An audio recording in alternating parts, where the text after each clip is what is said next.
But like, one of the things we have to really like, look at and see what's really,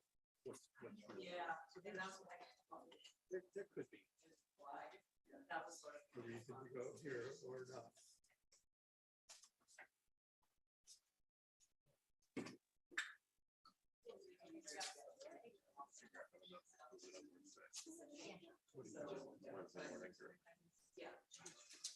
I'm gonna think about that.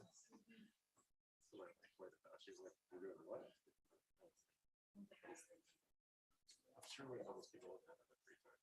Yeah, did you get those? Yeah. No, I'm not eligible. Okay. You're not that age. At your age. At your age. You're not eligible. Well, it's the same. I think it's the same.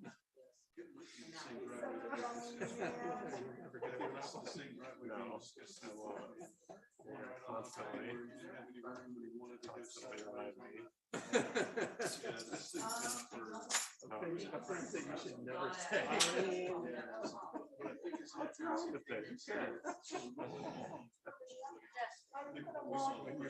I mean, when it's 39, nobody cares about just 38. Oh, yes. You come home, pretty much 3 days a week, you have something. That's what you should say. Okay, you guys, Greg. Oh, no, he left.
All right, we'll call the Committee of the Whole meeting to order on April 11th, 2022.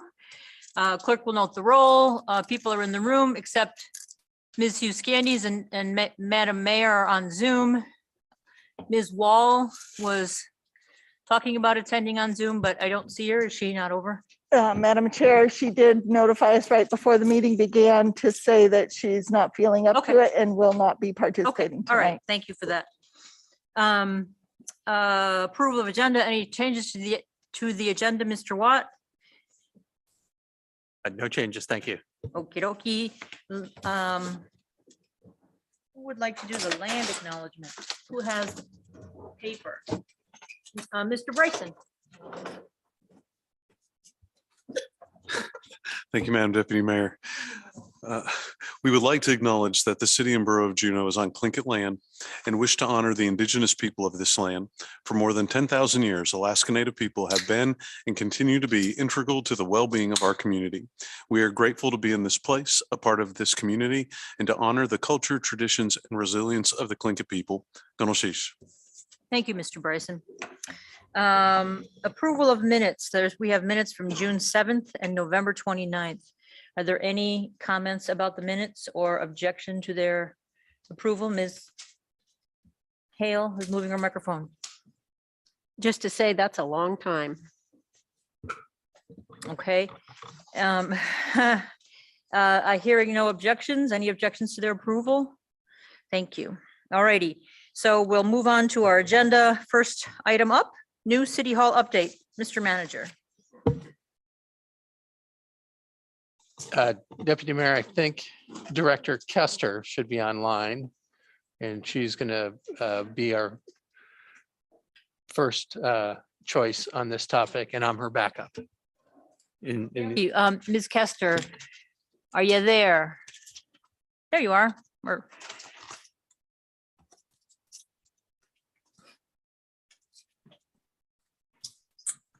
Thank you, Madam Chair. I was transitioning over when City Manager Watt said Director Kester is online. So he's nominating you for the new City Hall update. Excellent. Well, thank you, Madam Chair. With your permission, my plan is to do a very, very brief summary of the memo. There was a lot of information in your packet. Hopefully my summary will be brief enough to stimulate questions, but not so long as to prolong your already full agenda. So if that's an appropriate approach, I can go ahead and start. Please do. Thank you. All right, thank you. So Tim, the goal of the meeting this evening is to select a preferred alternative for site selection for new City Hall to move forward. And I want to acknowledge that with that preferred alternative, that will allow my staff to answer more questions, do more work, and really flesh out the idea. So by no means is this the end all be all of the conversation, or even we won't have all the questions answered tonight. And there will be lots more conversations on this. But ultimately, it would be great to walk out of this meeting with some direction from the Assembly on how to allocate resources to flesh out that idea.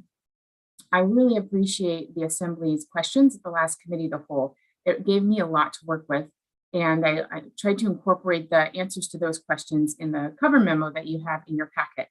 I also want to thank all the staff that helped me pull together these questions and answers to these questions. So I tried to divide the memo into 3 sections. Your questions really focused on 3 different topics, in my opinion. And the first was state buildings. And it's a great question. With changes in the workforce, this declining employment in Juneau by the state, teleworking,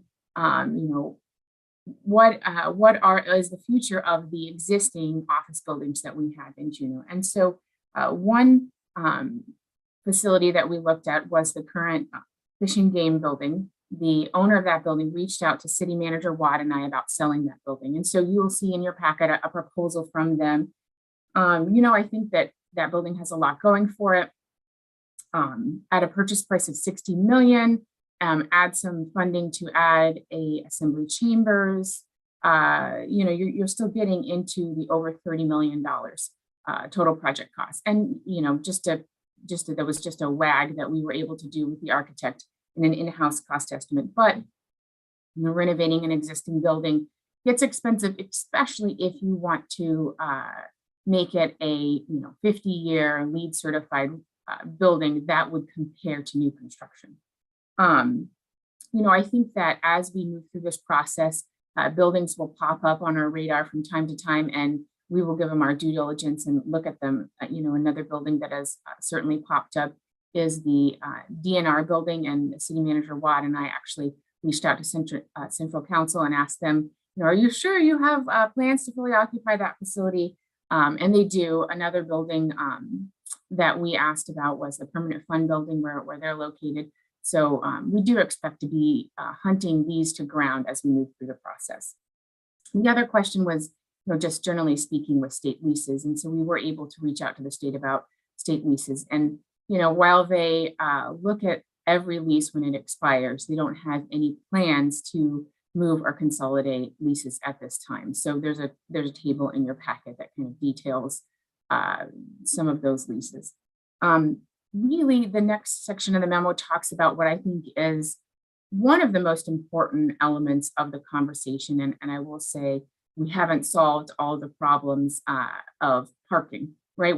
If we move to downtown transit center, the parking, is kind of status quo, but not really, because we'll be vacating spaces that vacating space that will need parking. And also there is an acknowledged shortage of parking downtown.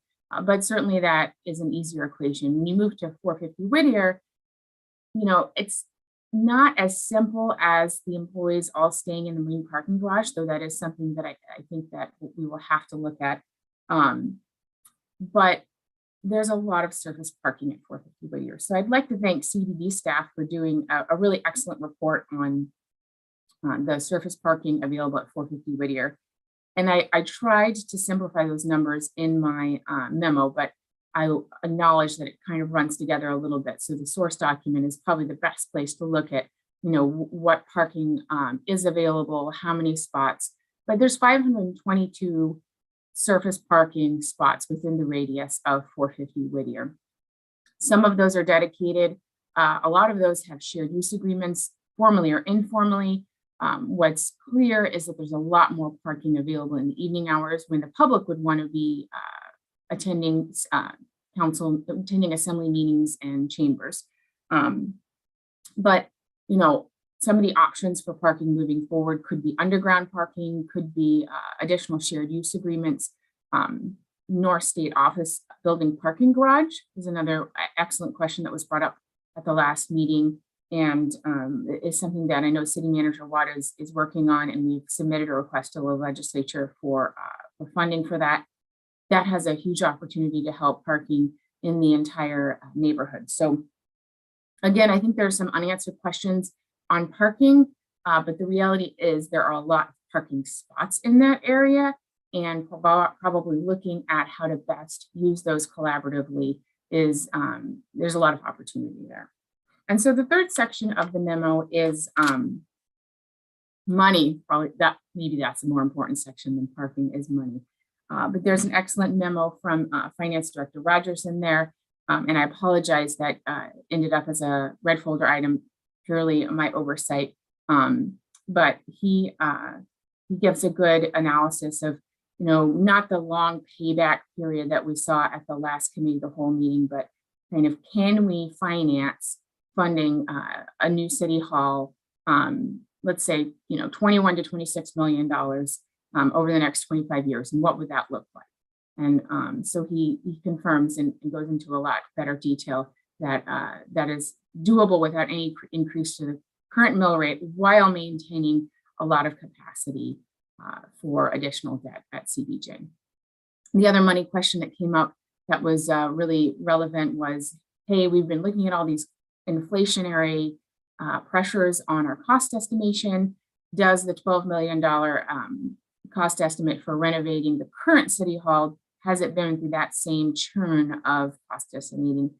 And the reality is the cost estimate for the renovations for the current facility have been done in-house, but we took an extra scrub at those. We've got new software, we've got experience in this bidding climate.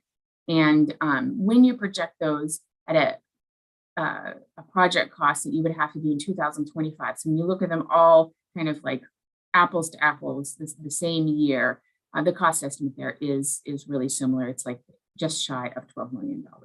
So just all that information could generate a lot of questions.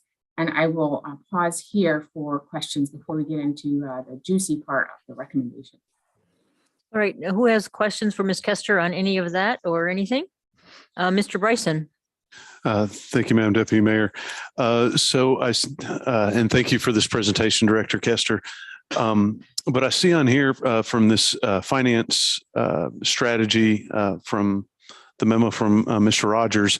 And again, it calculates a 25-year bond interest at 5% interest rate. And the last time that we had this question come up, it was very clearly stated that we would be doing this under a state bond program, which is closer to 2 to 2.5% interest rate. I mean, doubling the interest rate in the finance memo, it's going to make the price go up. Is there a reason why we're not using Mr. Rogers' estimates of 2% interest or 2.5% interest, but we're sticking a 5% interest rate on here, which is elevating? Mr. Rogers is walking up to Oh, answer your question, Mr. Bryson. thank you, Madam Deputy Mayor. Mr. Rogers. Thank you, Madam Chair. I did talk to our financial advisor about what they think the likelihood is on interest rates in the coming year. Interest rates have really gone up really severely. The Federal Reserve announced that it would make 7.25% interest rate increases this year. And what happens in the fixed income market is it immediately starts to respond to that information. So interest rates are already up to some degree. I asked him if he thought there was any likelihood that interest rates would exceed 4% a year from now, about when we'd sell the bond, and he thought no. He thought it would be in the range of something less than 4%. But then when I was doing my work, I added a little bit of cushion in case that assumption is wrong. And it also, to some degree, just made sense for me to use the same assumption that Raincoast had used. So it is possible that interest rates will be lower than 5%, but they're not likely to be a lot lower than 4%. Good, Mr. Bryson. Okay, anybody else? People online, Madam Mayor, Ms. Hughes Candies, if you do, I'm not looking at you regularly, so if you have something and I don't see you, wave harder or put your little wave hand up because I can see that if it's yellow. Okay, no more. Oh, Madam Mayor has a question. Actually, I can't get Jeff's memo. So if someone would take a picture and send it to me via text, that'd be great. Ms. Treem is sending it to you now. Thank you. More questions right now? Okay, Ms. Kester, go ahead. Thank you, Madam Chair. So the recommendation before you this evening is to select 450 Whittier as the preferred alternative and do some more research about locating assembly chambers in either Centennial Hall or Capitol Civic Center. And the rationale for the recommendation is that, it would be a way to make a kind of a cost-effective measure to be able to trim the most kind of showy piece of the new City Hall, right? The piece that should have the most, biggest windows. Any investment in anything that is kind of better than cubicles should be in those chambers, and to transfer that into an investment into kind of public facility, Centennial Hall. Thought it might be a really great opportunity to share some space, to drive more traffic and be more efficient with the use of space. It's a suggestion that certainly isn't without its cons. Scheduling conflicts could be one.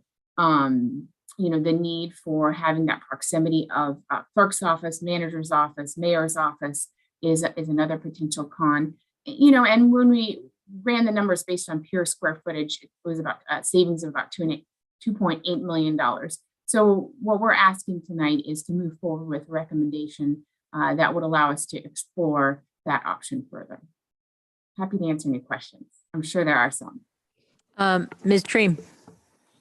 Thank you, Madam Deputy Mayor. I do have a question on that. I don't understand how cutting a giant empty room saves $3 million. And then it's not really a cost savings if we then have to put it in to Centennial Hall. So is the argument for doing this just that it could be a mixed use room? Custer. Thank you.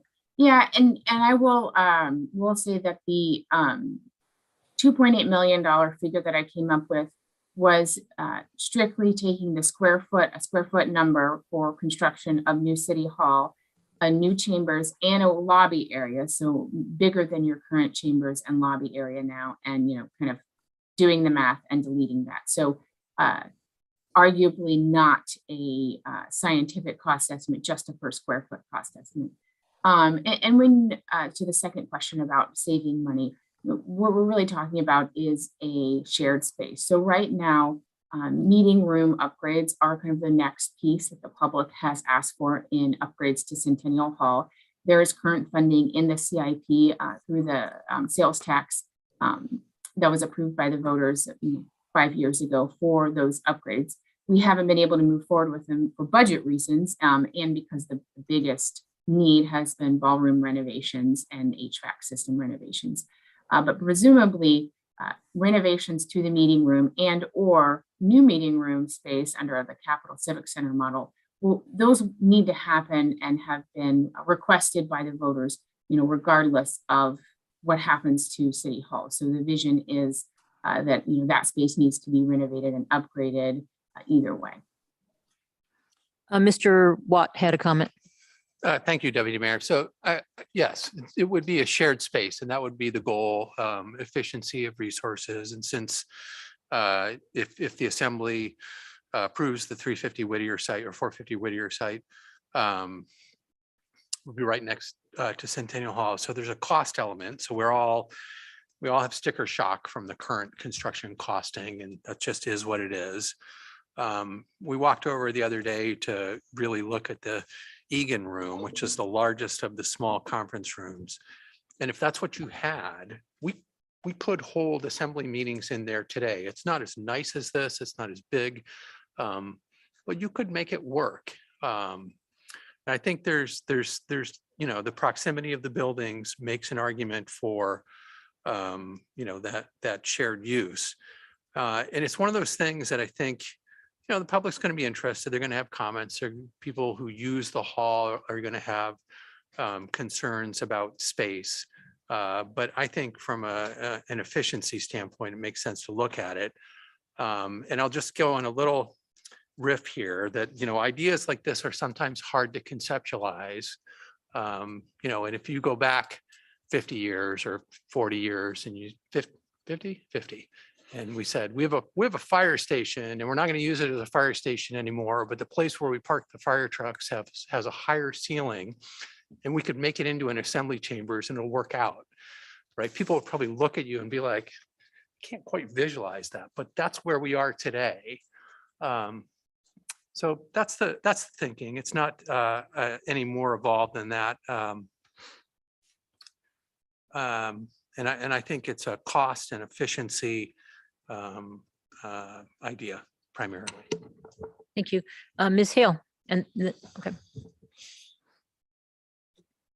Thank you, Madam Chair. This is just a comment. It's an interesting idea to toy with. And I'm also thinking that most of our meetings are like now, Monday night or Wednesday night. They're not usually Friday night or in the middle of the day when those conference spaces are being used. So I can see that. I mean, there would be a few conflicts like Folk Festival. We have to figure that out. But I can see that the timing of the different kinds of events probably would work pretty well. Virak. Yeah, on that same thought process, has there been consideration, if it is a cost savings, of consolidation of the entire space? So all of the offices, as they're reconstructing Centennial Hall, that it is just one big combination of City Hall and assembly chambers and the whole kit and caboodle. Mr. Watt. Thank you, Deputy Mayor. So we have a solicitation that should be going out any day now for the Capitol Civic Center to start detailing space needs for visitor and convention industry. And so this would fit into that. I think there are a lot of considerations about what size room is good for all kinds of activities. One of the things that I puzzle on is what our meetings look like going forward and how much the community relies on Zoom Or do they come back to showing up in public? Or is this kind of a normal night where we've got, 2 or 3 people?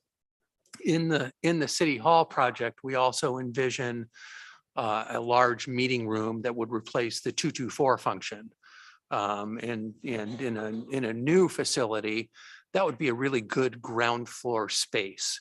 That would be, I think the idea is that new 224 would be accessible to the public after hours, and you would make accommodations in the same way that the meeting space at the Mendenhall Valley Public Library can be used after hours without opening up the whole library. So I think there's a lot of give and take there. And we, and Assemblymember Hale mentioned the Folk Festival, so we probably wouldn't try to schedule an assembly meeting on the Monday of Folk Festival in Centennial Hall, but we might envision that an assembly meeting in the new 224 during a peak event might actually work out if we're going to hang on to continue to broadcast meetings. So I think there's a lot of interplay in all of this.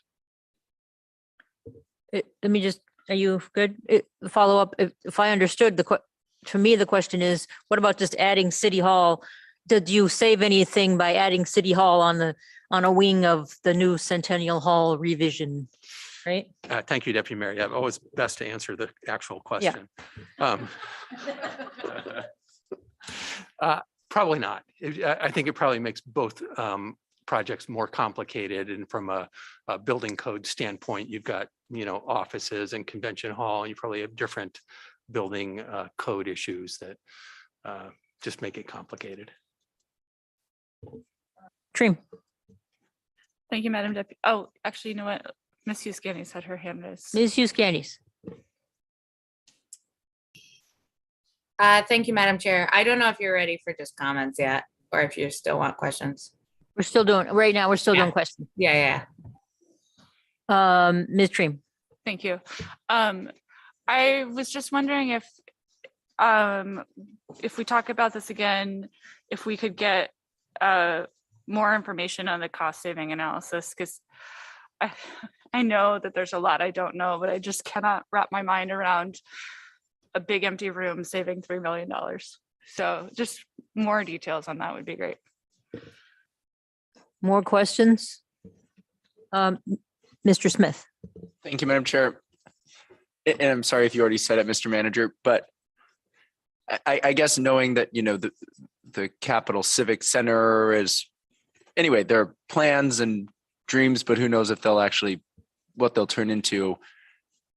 I mean, are you saying there's in kind of plans that have approved funding already, there would be an assembly chamber type of space in Capital Civic Center? I'm just worried about enrapturing 2 complicated projects and then all of a sudden we're meeting in a tent outside or something, which could be fine, but. Mr. Watt. Deputy Mayor, thank you. If it was a really nice tent, it would be finer for sure. I think, if we went over there today and we went into the Egan room, you would look at it and you would say, we could make it work. It's smaller than Chambers. It's a little bit awkward shape. And then you start thinking about, well, we could maybe move a wall, and how much do we value the small lobby in Centennial Hall? And I think what would happen is if the City Hall project moves forward, we're going to be in this, we're kind of in our deliberative process. We end up on the ballot, and then we're in this financing procurement kind of phase. And it's, going to take 18 months of construction. So, best case, a new City Hall is available for occupancy something like 2 years from now. We're going to have a lot more information on where the Capital Civic Center project is going. And if that project is successful, we're going to embed, a permanent solution in that. If it's not, I think there's going to be a fallback of what meeting room spaces are appropriate that we can incrementally improve Centennial Hall. It's also a 40-year-old building or so. So it's not a Capital Civic Center or nothing. We'll be doing something over there for sure. We met, the mining committee met there, as I recall, in Centennial Hall, in those rooms. Currently, in its current configuration. More questions Oh, Walagira. Yeah, this number for the Whittier, 38,200,000. Does that include the 3 million that would be Centennial Hall for assembly chambers? And also, does it include the underground parking garage? Ms. Kester.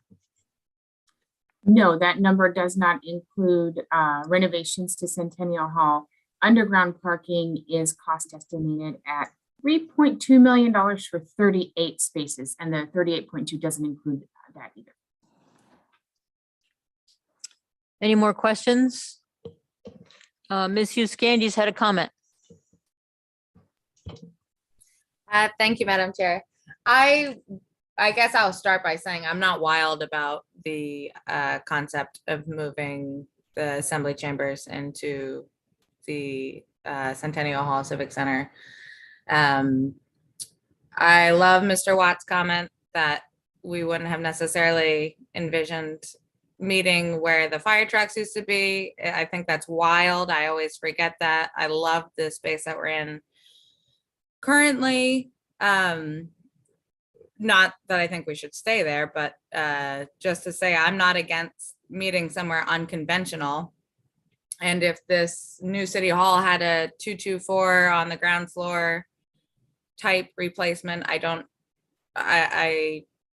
to me, that would make more sense to meet there. I sort of agree with Ms. Dream. That's, for me personally, that's way too unscientific a cost estimate to say that removing this will save us about $3 million. So I would certainly want more information on that. I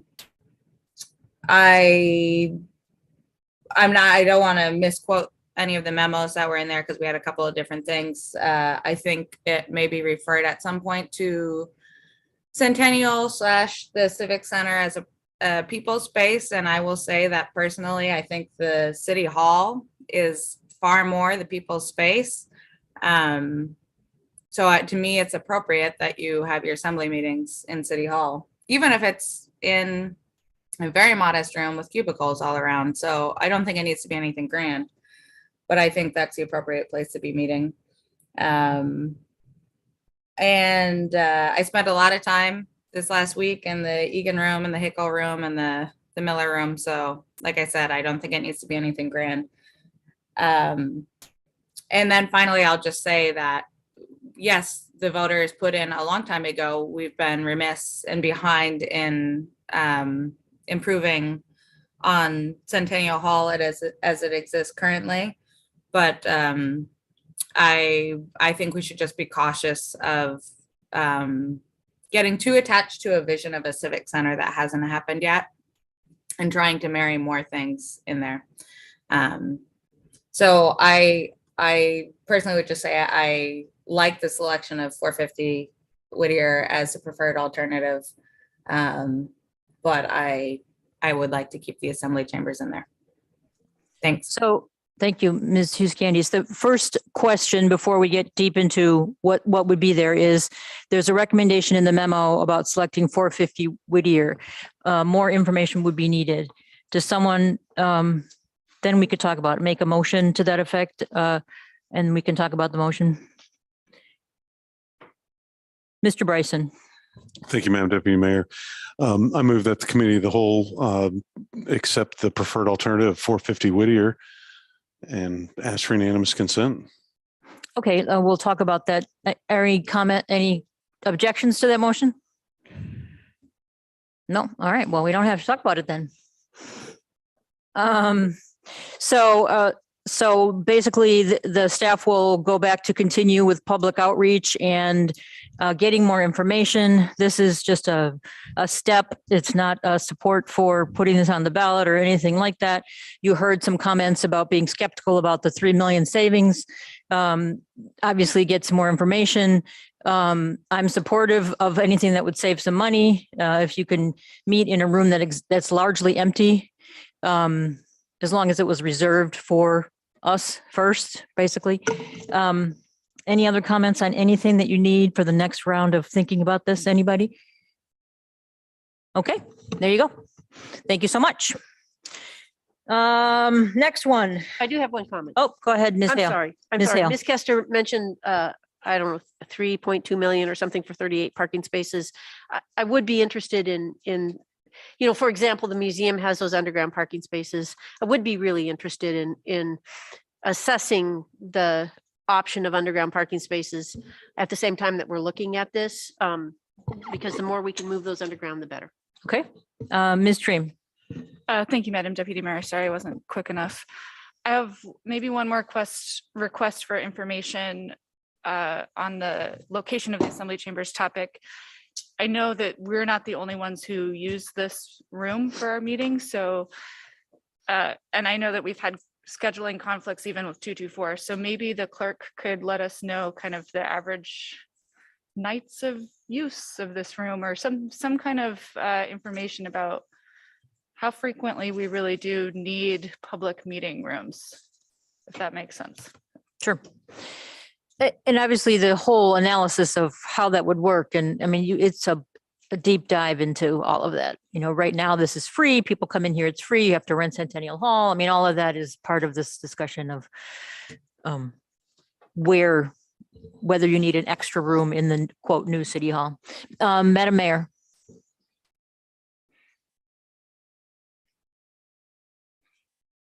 Madam Mayor's Sorry, frozen. it seems to me like I'm having some internet problem. Can you? Yeah. Can you hear me now? Your picture is frozen. You might take your picture away and that might help your speaking. So try again. Oh, went the other way.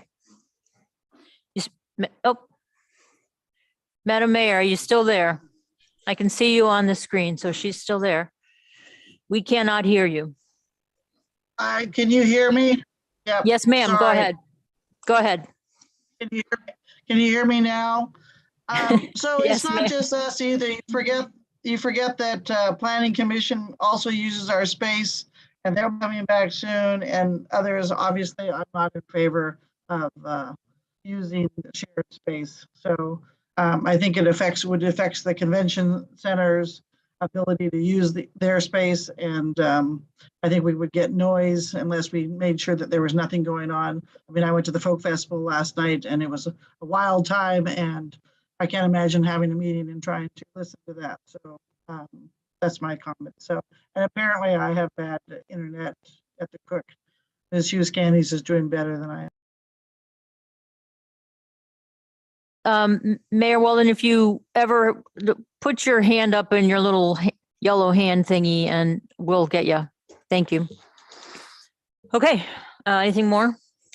All right, next item, parking and land use code, Mr. Watt.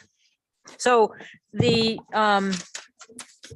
was some red folder items that you really needed because all we had was the ordinance, and that's sort of hard to read. So hopefully people got that today and were able to go over the memos.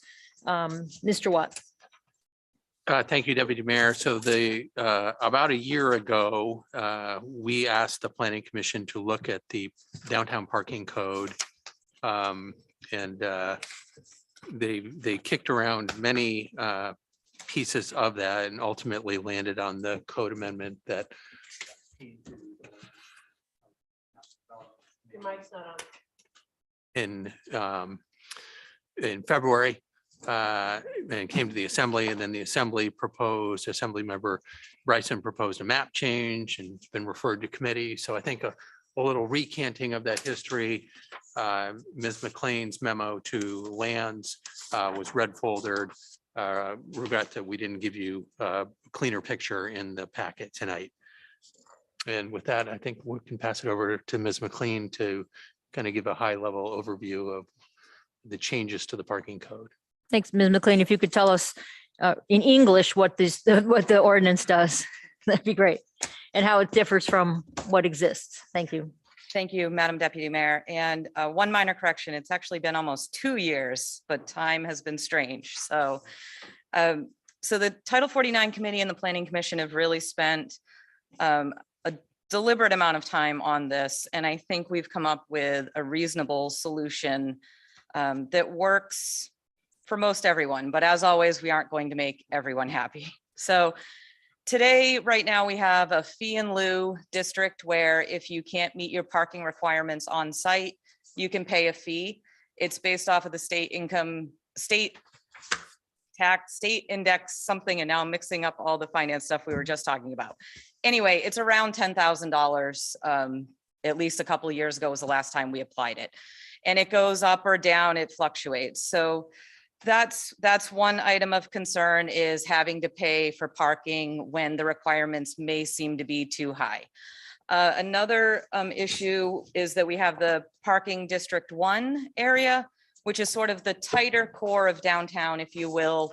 It includes the historic district where we are today and a little bit farther out from that. And then beyond that is the parking District 2, which is sort of the greater downtown area, if you will, and down along the waterfront. And so in the core area, you're allowed a 60% reduction today.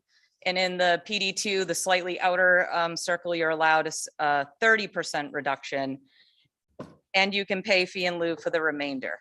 Ms. McLean, do you have any maps you can put up, or do you have any that you can, so you can show us what PD1, PD2, all this stuff? Because Page 73, I think. In the, let's see, the packet, I apologize. I am not on Zoom, so I don't have that. I am not used to being back in chambers, apparently. I didn't even think about it. In the packet that you received today, if you look at PDF page 14 of 54. no, 73. Okay. Page 73 in your hard copy packets. Thank you, Mr. Manager. I will keep talking as people flip to So just to be clear, the stuff in gray, PD1 and PD2 are existing. And that is, if this ordinance would pass, those things would go away. That is correct. So it's a little bit confusing because they're on there, and it could mean, you could think that they're still going to be there or something, but that's not true. Okay. Let me maybe take a step back.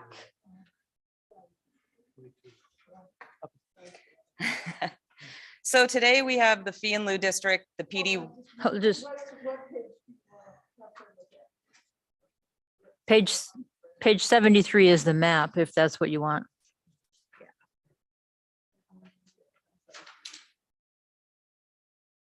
No, that's not 73. There it is. That one. Yep. So this is the existing map today as it stands. No, it's both, because it's got town center on there. Yep. Go ahead. Thank you, Madam Deputy Mayor. Okay, the bold line around the outside, as you can see, is the town center parking area. Within that, what it shows as the very light gray is the existing parking District 1 area, PD1, where you get a 60% reduction today. In the darker gray, you have the PD2 parking District 2 area where you get a 30% reduction today. And then let me see, not sure, the fee in lieu is PD1, PD2, and it also comes farther down the waterfront, but you're not able to see that right now. However, moving forward, because this clearly isn't working for development and redevelopment downtown, it certainly doesn't work to bring housing downtown. It's been a huge challenge, which is why you all asked us to work on this. So when we worked it through the commission in Title 49, we've actually expanded the area a bit. So you see the new bold town center parking area that wraps pretty much all of downtown with the exception of some of the residential areas up the hill. We are proposing that you repeal Parking District 1 and Parking District 2 completely. Just do away with those. We are recommending that within the big bold outline, which is now the town center parking area, that it's just a straight 60% reduction. So no more 30%, 60%, it's all 60% within that area, except where we're proposing the small dash dotted line area, which is the very tight historic area, if you will, of downtown. This is the no parking required area. And I'll get into that in a moment. And then the other thing kind of high level to keep in mind is that probably more about 4 or 5 years ago now, we adopted parking waivers. So variances, incredibly hard to get, high threshold to meet. We proposed parking waivers. When we did those though, we recommended at the time that they not be allowed in these districts because you were already getting a reduction. Having worked through some other projects that have had a hard time because of parking, the commission has recommended that waivers be allowed borough-wide. Within this district, outside this district, it doesn't matter. We're trying to make it basically as easy as possible to redevelop and bring housing where we need it. And then on top of that, we have fee in lieu still, and we're recommending that the fee in lieu district now just simply match the town center parking area, and you can use it anywhere in there. So the idea is that an applicant could come in, they want to develop a site, their parking within this big bold line area is reduced by 60% from everywhere else in the borough. If you can't meet that 60%, you could apply for a waiver. You could go to the commission and say, you know, my development is X. I don't need, 30 parking spots. Here's my need. Here's the demand. I only need 15. The commission could grant the waiver of 15 parking spaces. Now they're down to 15. They could then say, I really don't want to provide any. I'll provide the ADA space or 2 that I'm required. But other than that, I'm just going to pay fee in lieu. That's fine. We've tried to give them as many options as possible where we know parking is difficult. So that's kind of the big picture. And then if we look down into, which I think is more or less why we're here tonight, the no parking required area. I will pat myself on the back a little bit and say that 2 years ago, I said we should just make downtown 0 parking because it's the only way to solve all the issues and then manage the parking well. That's the other caveat to that. I couldn't sell that. I still can't sell it. However, based on ADA federal regulations, this has given us the option or pushed us to have the option of a no parking required area. So the gist is for ADA regulations, and Mr. Palmer can correct me if I step out of bounds here, but generally, if you have any parking that's required, even 1 space, you must provide an ADA parking space. So that 1 space would be your ADA space. In the tight historic area where we know the buildings are side by side, Senate Building, Kindred, all of those, and within that area there, the little dashed area, you can't provide parking on site. You're really wall to wall almost. Sometimes you have 6 inches, maybe a foot. And in order to meet then the code that we were proposing, we would basically be saying you have to tear down your historic building to redevelop that site because you can't even fit your 1 ADA space. So we went about this with the commission's input to make this area as small as possible, trying to make parking somehow equitable across the borough. And so we kept the proposal through staff and the commission was, we had Mr. Tracy, our GIS analyst, review the aerials and the mapping of everything of downtown and determine exactly which properties simply could not provide even 1 space on site. And that's how we developed this no parking required area. Everywhere outside of this, there's an ability to provide at least that 1 space for ADA or a few spaces for ADA, which is also why we left out the waterfront and other areas down Egan, wherever it changes into Thane Road there, because they have enough open space. Some of the property is vacant, where Morris Development, for instance, wanted to do theirs. It's a vacant site. They can provide the ADA on site. They have waivers. It's reduced by 60%, and you still have fee in lieu as well as an option. Madam Deputy Mayor. Mr. Bryson. Thank you. Thank you. So while I understand your reasoning for why you did the parking this way. And while the amendment wasn't yours, the amendment is still out there. I was curious why the amendment that I had proposed at a previous time, we don't have a copy of that so that we can have this discussion. We never voted on that amendment. So I don't see it as, Mr. Watt, where is that amendment?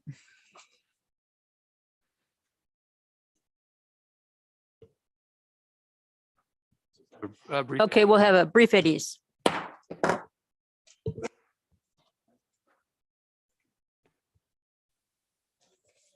Okay, 5 minutes.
All right, we'll bring the committee of the whole meeting back to order.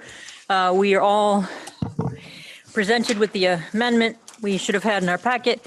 And did someone email it to the people who are online? Okay, great. Okay, Ms. McLean, go ahead.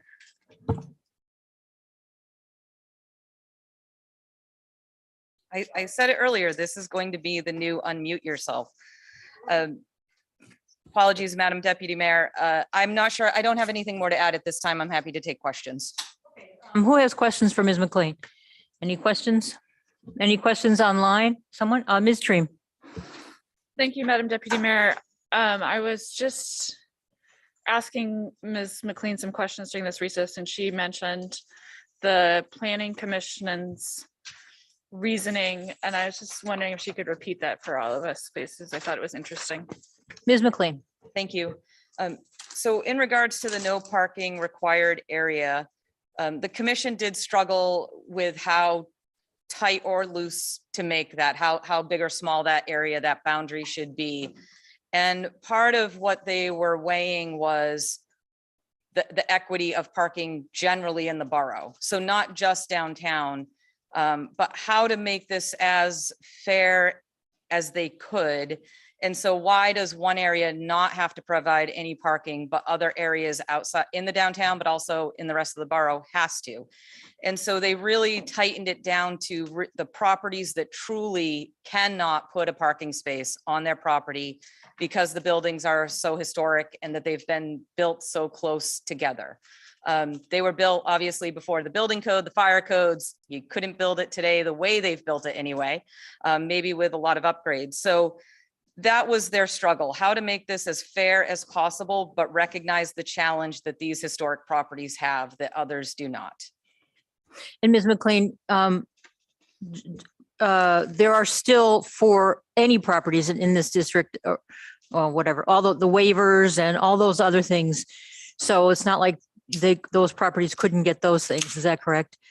That is correct. So anywhere in the town center parking area, your parking requirement is already reduced 60% from the rest of the borough.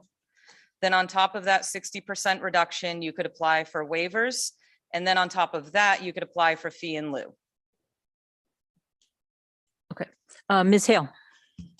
Thank you, Madam Chair. I just want to also comment something that Ms. McLean had told us when this was before the Lands Committee, that there is on-street ADA parking in this area.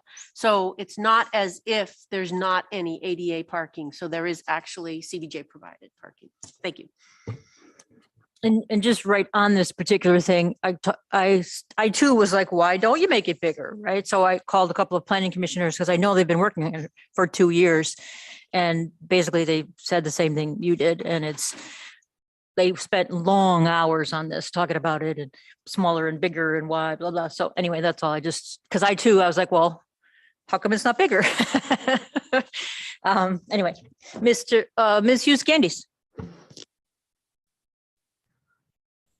Thank you, Madam Chair. I just want to be clear because people have been great about sharing what you're looking at. So those last comments, we're talking about the Bryson amendment at this point, or just in general, what the Title 49 planning. Ms. Hughes Candies, we were just talking about the boundaries as they are proposed. We haven't gotten to the Bryson amendment. Okay. We haven't, yeah, Okay. really. We're kind of talking about all of it, so I understand your confusion. Yeah, I just wanted to make sure I was following along. Thank you. Mr. Smith.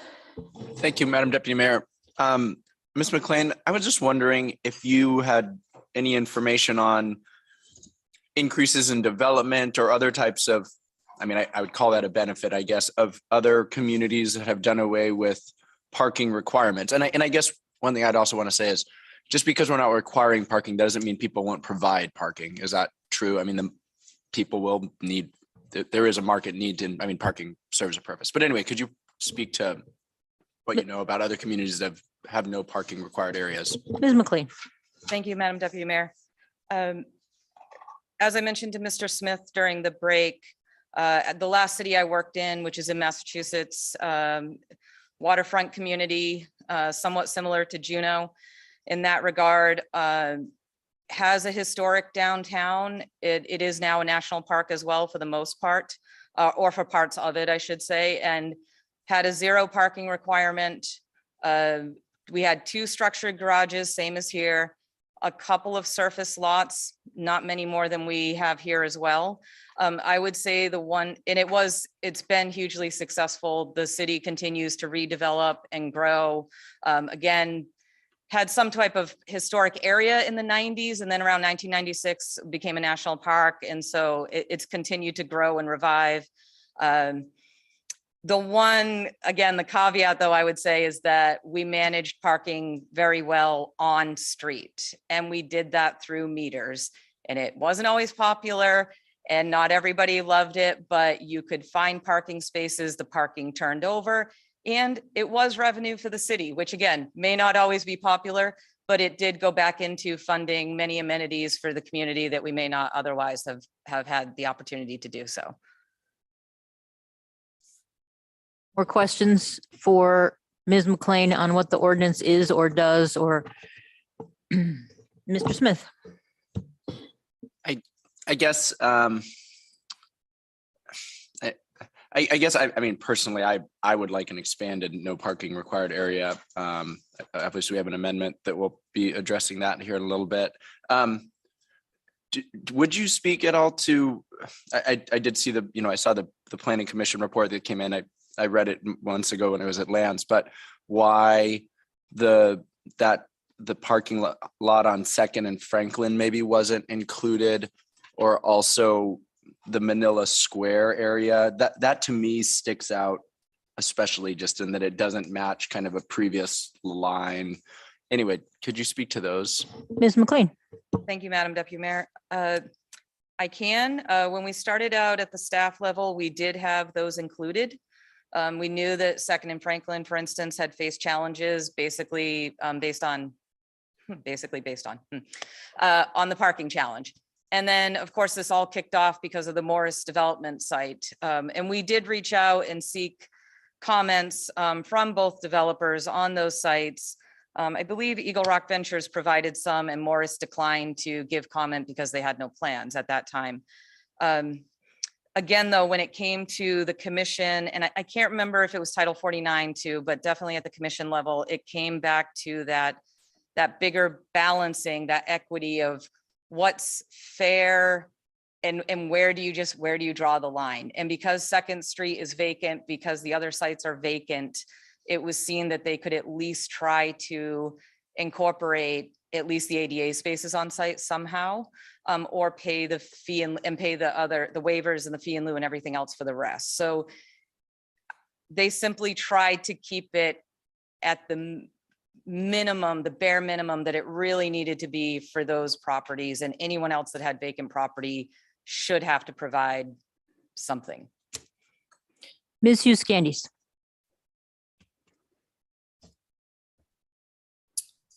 Thanks, Madam Chair. I just realized maybe I better wait for the amendment, because Mr. Smith's question was just getting at what I wanted to make sure. I was reading the boundaries of the amendment, or no, the boundaries of the ordinance itself correctly, as well as the amendment which expands it, but that 2nd Street parking lot. So without the amendment, that's not included, correct? That's correct. Okay, I just wanted to clarify that. Okay, so we can, any more questions about the ordinance itself? So let's, can somebody move the ordinance so we can move amendments? Ms. Tree? I move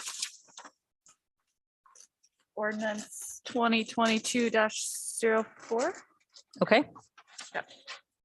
Mr. Bryson? Madam Deputy Mayor, I'd like to offer an amendment, the Bryson amendment that you all received as a red folder item. I'd like to speak to my amendment. Go ahead, Mr. Bryson. So I'd like to thank Director McLean for coming in and explaining the benefits of having the no parking in an incredibly tight district that trying to fix parking could actually, if we did it wrong, could require somebody to tear a building down. I saw this as being able to correct a wrong that we had done. But I also saw as a way that we could spur development. While I do see that there is a component of developers in other parts of town being concerned about parking regulations, it would be hard to compare other developing in other parts of the community to developing the last few pieces of waterfront property in Juneau. We're dealing with property or with businesses that deal with it, cater to a different type of clientele. I would say the majority of the customers that shop in this area that is being proposed in the amendment to be no parking would be cruise passengers or independent travelers. So the amount of parking that is required down there is different even in the standards that we're used to. We can say these rules are good and we can go with the motion as drawn, but we will not develop the last bit of downtown. The group that was literally had a plan and had, if not tens of thousands, hundreds of thousands of dollars into development, that had a real working plan and owned the site, that requiring the parking level on there and even having the option for in lieu of parking made that company who is well funded say, no, that puts it out of our range. That makes it not pencil out. We have an opportunity to correct that right now. And if we would like for an independent outside company to come in and develop the downtown corridor to help control and corral the tourism industry down there, the right thing to do is make that a no parking zone. It's just the right move. It gets the development going. It does not, those businesses don't have the same parking requirements as businesses in other parts of town. I really hope that we can adopt and make a larger no parking zone. We will move development forward by incorporating this amendment. Thank you for the time, Madam Deputy. Thank you, Mr. Bryson. We have Ms. Hale and Ms. Treem. I object, and I could speak to my objection if you'd like. Go ahead. Thank you. And thank you very much, Mr. Bryson, for the work in putting this together. I appreciate what you're saying. However, I believe Director McLean has carefully spelled out the options that would be available even to develop that archipelago lot. The Paratovich lot, we might call it now. There's options for waivers, so they can apply for waivers, and that has not been possible. It had not been possible before when they were here before the pandemic. And if they use up that amount of waivers, they can do fee in lieu. And I do recall, as you say, that the fee in lieu was going to cost an enormous amount of money because the parking requirement was huge. It was something like 30 spaces or something. But if they can reduce it through waivers and reduce it through fee in lieu, so they've got a reasonable number of parking spaces, I actually think that the proposal that the Title 49 Committee and the Planning Commission has brought before us really does the job and really does the job well. So I will object for those reasons. Ms. Treem. Thank you, Madam Deputy Mayor. I would like to offer an amendment to the amendment, which would be to cross out 2nd Street and replace it with 4th Street. And if I may speak to that. Go ahead, Ms. Treem. I just, first of all, want to say from the bottom of my heart, thank you to the Planning Commission for taking this on for the last 2 years so that we did not have to do all of that work. And I appreciate that they discussed kind of the fairness of areas where you truly could not have parking and areas where maybe you can. And I understand that that's the lens they were using, that they were looking through to make this decision. But I think we on the Assembly have been talking about housing, and this certainly has the potential to impact housing developments. And so I would like to expand this area up the hill to 4th Street, because I know there are some vacant lots on 4th Street that would fall in this area and that would be really excellent sites for potential housing developments. So this is, we're discussing the amendment to the amendment now. Wala Gita, you have a comment on that? Go ahead. It's a question. So it says the lots within. So I'm understanding this dotted line to be all of the streets within the dotted line then also become exempt, Correct. correct? Okay. Comments on the, Ms. Hughes Candies, on the amendment, on Ms. Treem's amendment. Thank you, Madam Chair. I appreciate you all bearing with me this evening as I'm zooming and a little sleep deprived anyway. So we're on the amendment to the amendment. If I may ask, the Bryson amendment that did include the Second Street lot, is that correct? The Bryson amendment goes to Second Street. It does not include the other side of Second Street. Do you know the parking lot of which I speak? Yes, it does not include It that. does not include that. Okay, then if I may speak to the Treem amendment, I would say that I strongly support that amendment through the lens of getting housing downtown. I think that is a really ripe property where we have a couple of things in our toolkit, and one of those being housing. I mean, not one of those. I told you guys I was sleep deprived. One of those being parking, making housing a more realistic thing that could happen if we get a developer in there. I think it's given in the same spirit that Mr. Bryson offered his amendment. I really appreciate both of them for trying to get some momentum going and what it's going to take to get development happening downtown, especially having housing happening downtown. And I will say that this effort far predates me, as I have not been the Planning Commission liaison for that long a period of time. And Ms. McLean I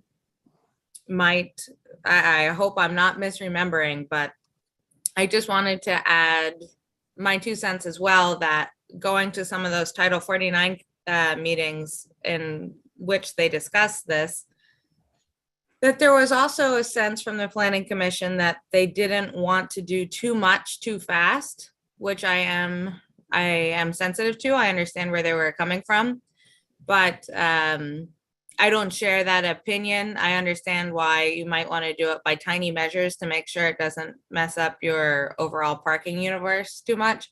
But I'd rather see us take a little bit of a bigger step, because I feel like it's a big enough problem. So if you're really in desperation of getting something going, I'd rather take a larger step than the one they proposed.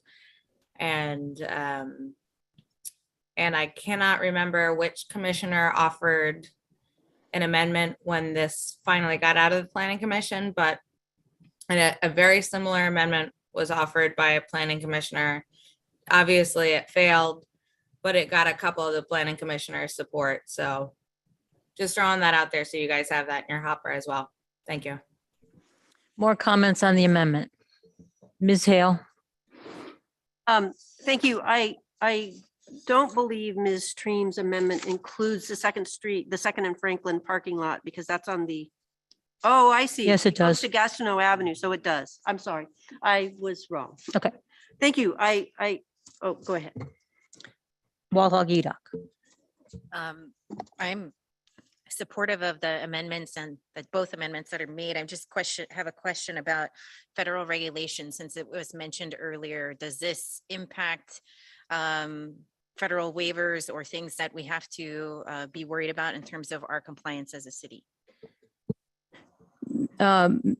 Ms. McLean. Thank you, Madam Deputy Mayor. Thank you, Madam Deputy Mayor. I'll take the first shot at that, and then maybe Mr. Palmer if I miss anything.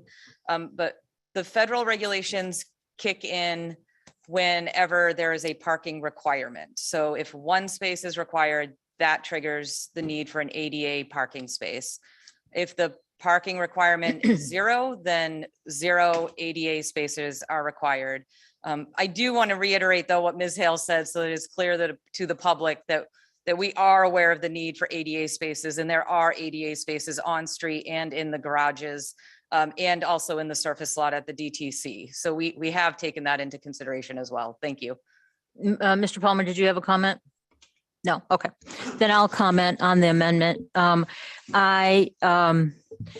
When I first looked at this, the expansion of these things seemed like a good idea after talking to a couple of planning commissioners and understanding how much time they spent and the expertise that they have on these issues and the equity issues. There is the high cost of free parking, right? The parking requirements are already reduced by 60% here. People have cars. In fact, they have more cars than they've ever had. Keeping a parking requirement here will allow people to get waivers. It also contributes to building another parking garage. Barely. It costs $50,000 a space for the city to build a parking garage. The fee in lieu collects $10,000, nowhere near the cost, but at least it's something. So we're subsidizing already parking here in this area. So I am a proponent of the expertise of the Planning Commission who spent many, many hours talking about this. So I will object, and I would note that, well, for this amendment, the people in this district already have a 60% reduction. So there. Okay, are ready for a vote on the amendment to the amendment? Ms. Hughes Gaines, do you have another comment? I have a question, Madam Chair. Go ahead. I just had, based on what you just said, I had a question for Mr. Attorney. If, for instance, this amendment fails and we did want to do some sort of housing development on the 2nd Street parking area, is there anything like timing wise by doing this that prevents us from carving out something specific to a property in the future? Mr. Palmer. Thank you, Madam Chair. Ms. Hughes Candies, there's nothing that prevents the assembly from considering another parking ordinance in the future. So if that's your question specific to a project, that's always in the books. This doesn't curtail anything right now. If you want to talk specifically, this amendment, if it fails, would curtail this assembly from making the exact same amendment until the election in October when the assembly switches over. That's a thing. We can't make a new ordinance a month after we make one ordinance. Thank you, Madam Chair. And this is a good. I mean, I don't want to. I'm yeah. just saying I didn't know that was a thing. Yeah, once you've voted on an item, you as a body are precluded from reconsidering that item and making a similar vote, except through your rules, unless you suspend your rules. So you have to have a supermajority to do that. Okay, great. Thank you. Wow, thank you. I learned something new. Okay, so we could do it. Okay, ready for the vote. Okay, can we, Mr. Bryson, do you have a? The only one last comment that I'd make is that even though we are creating no parking zones where somebody wouldn't have to build a parking, if a developer is building, say like housing, they are going to have to figure out and include housing. So even though this is a no parking, if somebody builds a structure that it makes sense for parking to go there, the developer will do that so that they can either sell the property or they can have customers come and visit it. We make the spot as large as possible. So that way, if a developer is saying, hey, my development doesn't make sense to have a lot of parking spaces, we can just get them developing. Going with this amendment gets the most development the fastest. Thank you. Ms. Hale. Thank you. I share in your objection to the amendment and the amendment on the amendment. And I would also say that CBJ just invested an enormous effort and amount of money into holding up their end of the deal down on the Elizabeth Peradovich Plaza, and Morris wouldn't even comment on the parking ordinance. They wouldn't even comment. So they wouldn't even play with us to that extent. And I am not sure what that means, but I think that they could be great partners with us, but I worry about that now. And so now we want to give away the farm by saying no parking. I don't agree. Okay, we're talking.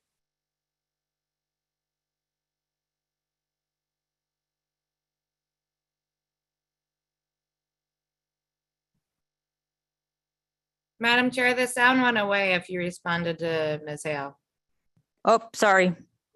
I just said her comment was for the next amendment. It's not for this one. Her last comment. Okay, Madam Clerk. For the amendment to the amendment. Thank you, Madam Deputy Mayor. This is for Ms. Treem's amendment to Mr. Bryson's amendment to cross out 2nd Street and replace it with 4th Street. And Ms. Treem. Yes. Walaki Doc. Yes. Mr. Bryson. Yes. Ms. Hale. No. Ms. Hughes Scandies. Yes. Mr. Smith. Yes. Ms. Gladishevsky. No. And Mayor Weldon. Are you still with us? No. Mayor Weldon. That was a no, Mayor Weldon. Is that correct? That is correct. Thank you. Motion carries 6 yeas, 2 nays. 3 nays. Sorry. 5-3. Excuse me. Counting's hard. Okay, so back to the amendment. Comments on the new amendment, which includes the amendment we just passed. Ms. Hale. Since you. Thank you, Madam Chair. I will just repeat what I had said earlier, which is that there are options that the Planning Commission has provided. There's waiver options, there's fee in lieu at a much reduced rate. There's already the 60% across the board. And parking is a problem. So I stand by that. I don't agree with the amendment, but I think I might not prevail. Any other comments? Anybody? Okay. I'll just make one comment, and that's about the archipelago part. Up until, if this passes, I mean, not this amendment, but this ordinance, they were in PD2. So their reduction was only 30%. This ordinance as drafted without this amendment increases their reduction to 60%. So it already gives them an automatic reduction. And again, it costs money to build parking, and the Planning Commission spent a lot of time on this. And again, they have expertise that we don't have. And up until I talked to some of them today, I didn't know all the time they spent and what their whole thought. Anyway, so I could see how it's attractive to make no parking everywhere, but that's, people have more cars than they used to. Okay, so ready for the amendment. I mean, Madam Chair, can you please hold? Because again, apologies, but I'm just trying to suss out the difference right now and make sure I'm looking at the right boundaries before I take a vote on it. So Ms. Stream's amendment, which just passed, extended it upwards for the 0 or no parking required at all. And what we are now voting on. What we are now voting on is from 4th Street all the way down to whatever that is, the bottom of, you have Mr. Bryson's amendment paper in front of you, don't you, Ms. Hughes? So all that's been added is up to 4th Street and down. Yeah, but it's a little square that got added. Up, what's water? Yeah, but I'm talking about the 4th Street just adds a square on top, and the rest goes down to, well, I don't know what street is that, Mr. Bryson? Anybody know?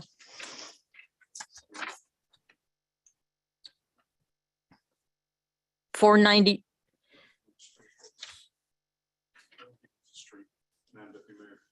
Okay, but you have the paper right in front of you where the dashed lines are for Mr. Bryson's Exhibit A Bryson Amendment. Ms. Hughes Scandies, you have that? Thank you. Sorry, Madam Chair. No, I think I just got confused process-wise because Ms. Stream's amendment passed. So all Okay, that yep. did was change your upper limit, and now we're talking about the whole kit. The whole thing, the Mr. Bryson's funny shaped thing and the square added on by Ms. Stream is now included in this amendment that we're talking about. Okay, and to be utterly drive you all nuts. So if this amendment failed, then the Treem amendment wouldn't have done anything.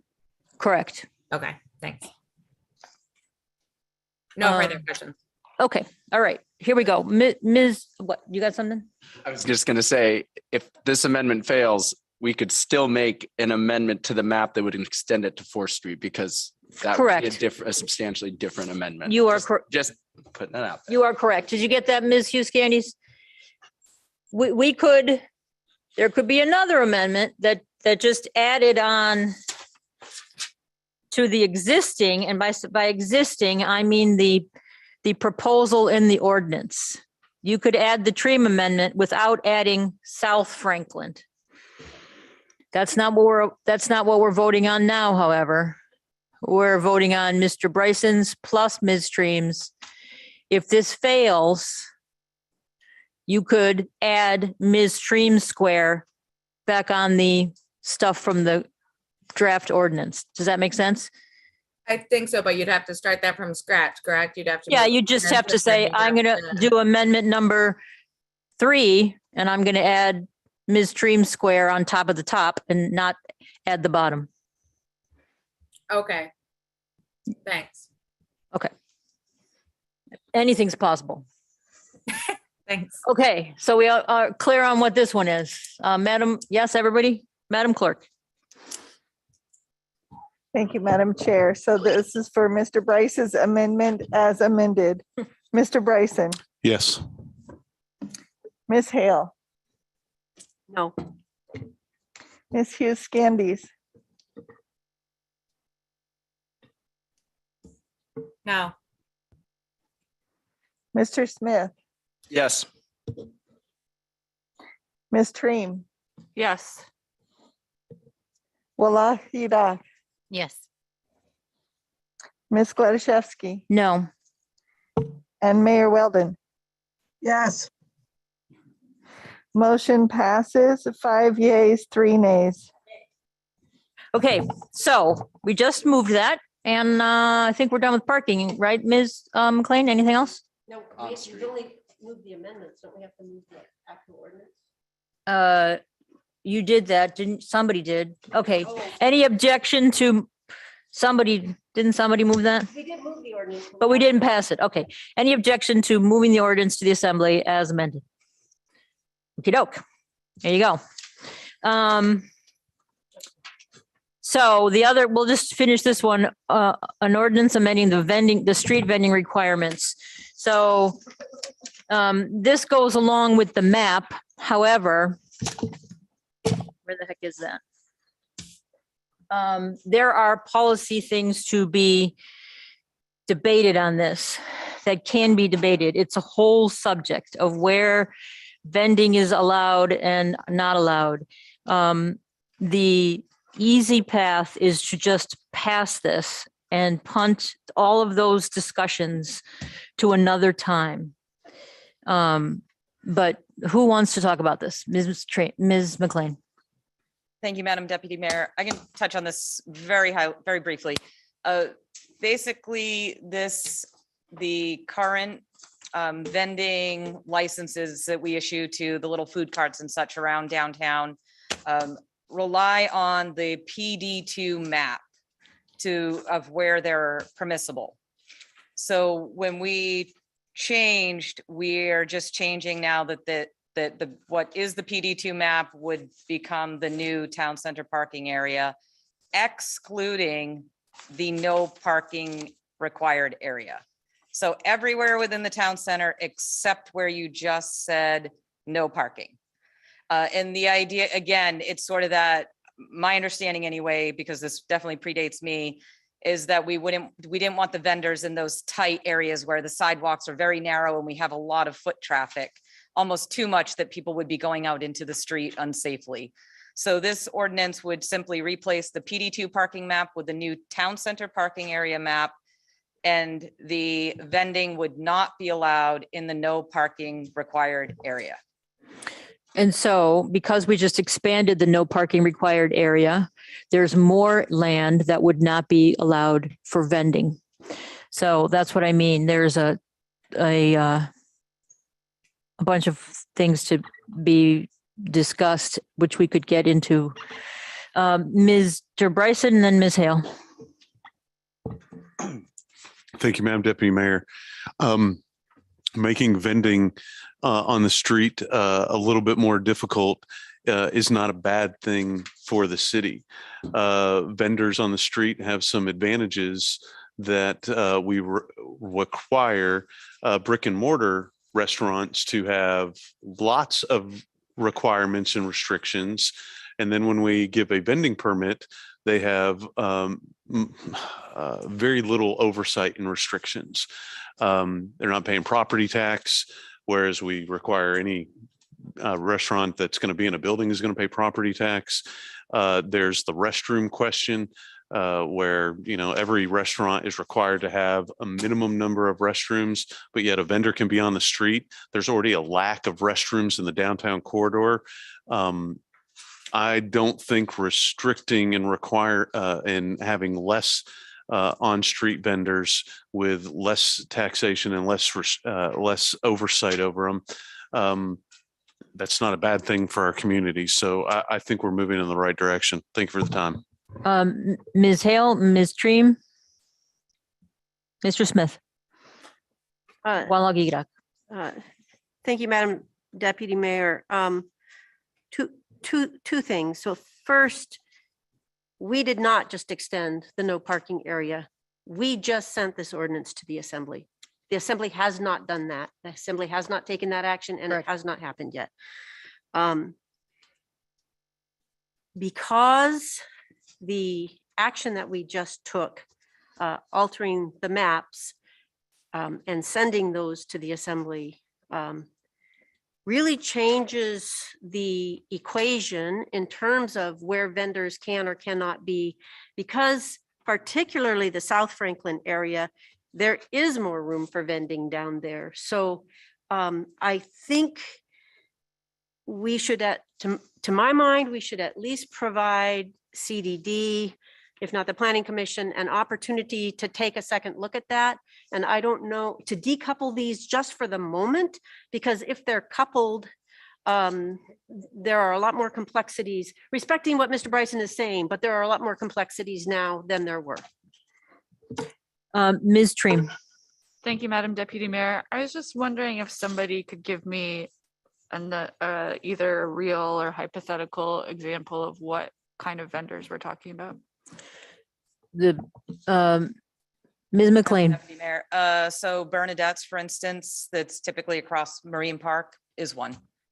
Not to be confused though with like a Franklin Foods, which is on its own property. That's different. We're talking about the ones that are on the public rights of way. Okay, go ahead. And then just, I guess I would agree with Ms. Hale that it might be worth decoupling. And I think parking in particular is an issue where the Assembly is going to be looking at it through a different lens than the Planning Commission, because we have these other goals that we've given ourselves of incentivizing housing specifically. So I like where Ms. Hale is headed in that thinking. Oh, my question was along the similar lines. Does this also include the creep escapes and the fish, what have yous? No. Okay. And then I would just be in agreement with what Assemblymember Hale and. Yeah. Mr. Smith. Thanks. Similar. Yeah, I'd like to separate them. Okay, so because we've sent to ourselves changing the map, it really does completely mess up this vending thing. So what can we do about it now, Ms. McLean? Thank you, Madam Deputy Mayor. Given what a challenge parking is, and I think we all agree that needs to move forward and be addressed, I would recommend that you direct the manager to have staff work on a new map for the vendors, taking into consideration the no parking required area that was discussed today, but maybe pulling it back a little bit to what makes sense and trying to base it on how we created the area that exists today for it. And we can present that back to for the assembly packet if you like, if that works. Yep. So ordinance 2022-11, we would hold and you would go and rewrite it. Any objection to that? Okay. Okay. Any comment? All right, great. That sounds perfect. Let's take a break, 10 minutes. Thanks.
Ms. Hughes Candies, Mayor Weldon, are you back?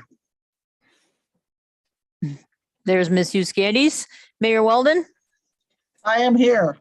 Thank you, ma'am. Okay, we'll get going again. And now we're to sales tax on food. So tonight is a continuing discussion on that issue. If you look on your packet, page 74 and 75 is the memo that we've seen already once.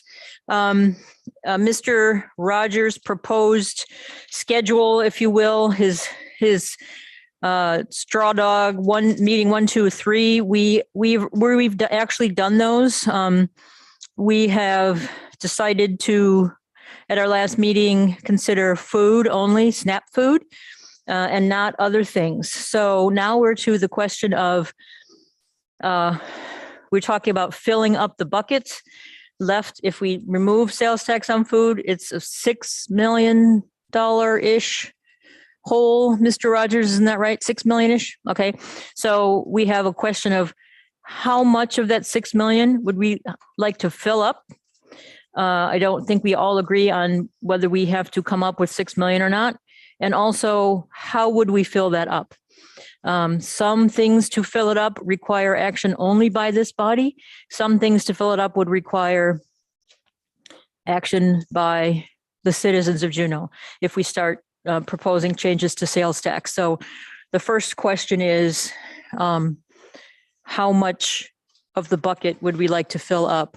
Mr. Rogers or Mr. Watt, do you have any, you're good, Mr. Rogers? Or Mr. Watt is making some noises like you might talk? No? You're good. Okay. Okay, so that's basically where we are. What comments do we have on that? Mr. Smith?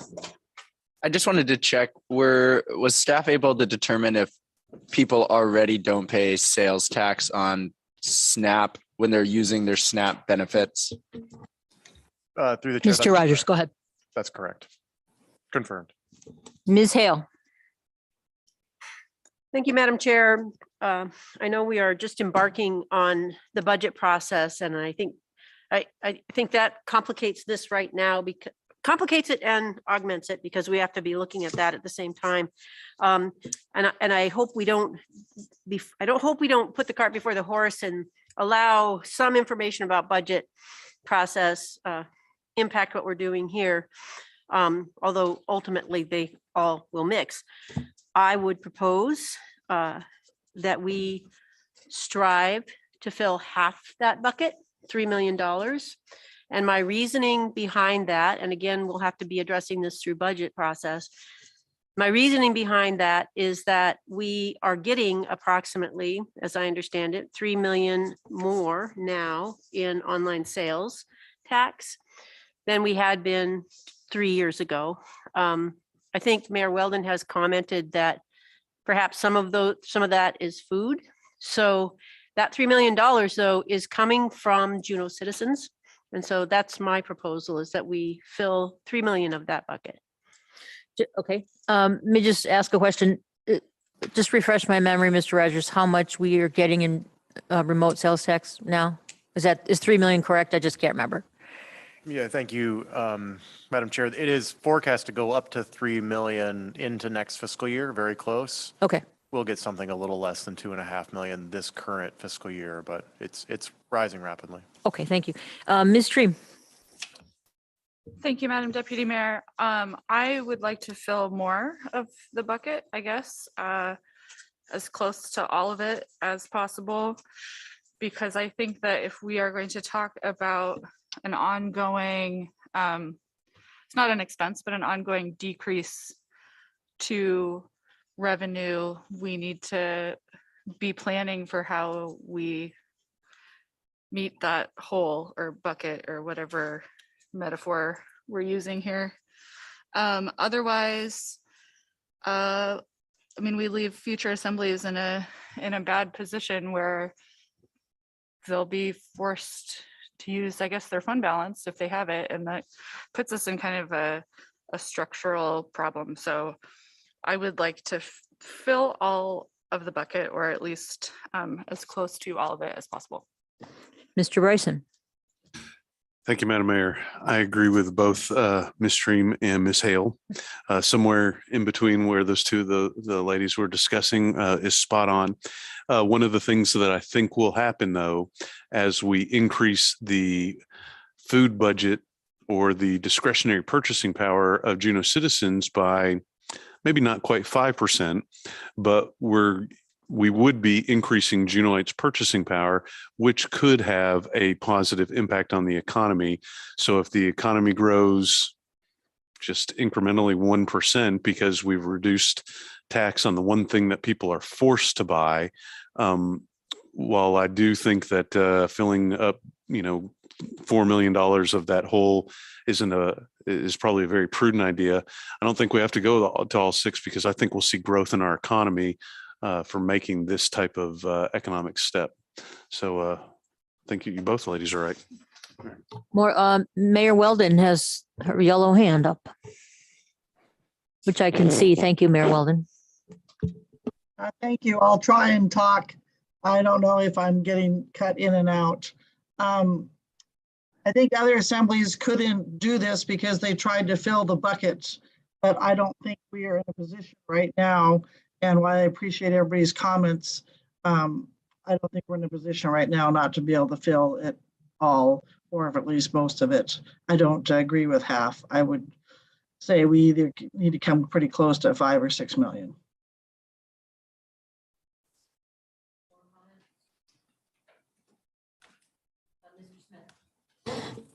Mr. Smith, I didn't have my microphone. Thank you, Madam Deputy Mayor. I think I'm with the mayor on this and getting pretty close. I don't know if you have to get all the way to 6, but the higher side of higher than 75%.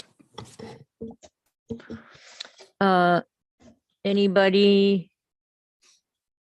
Ms. Hughes Scandies.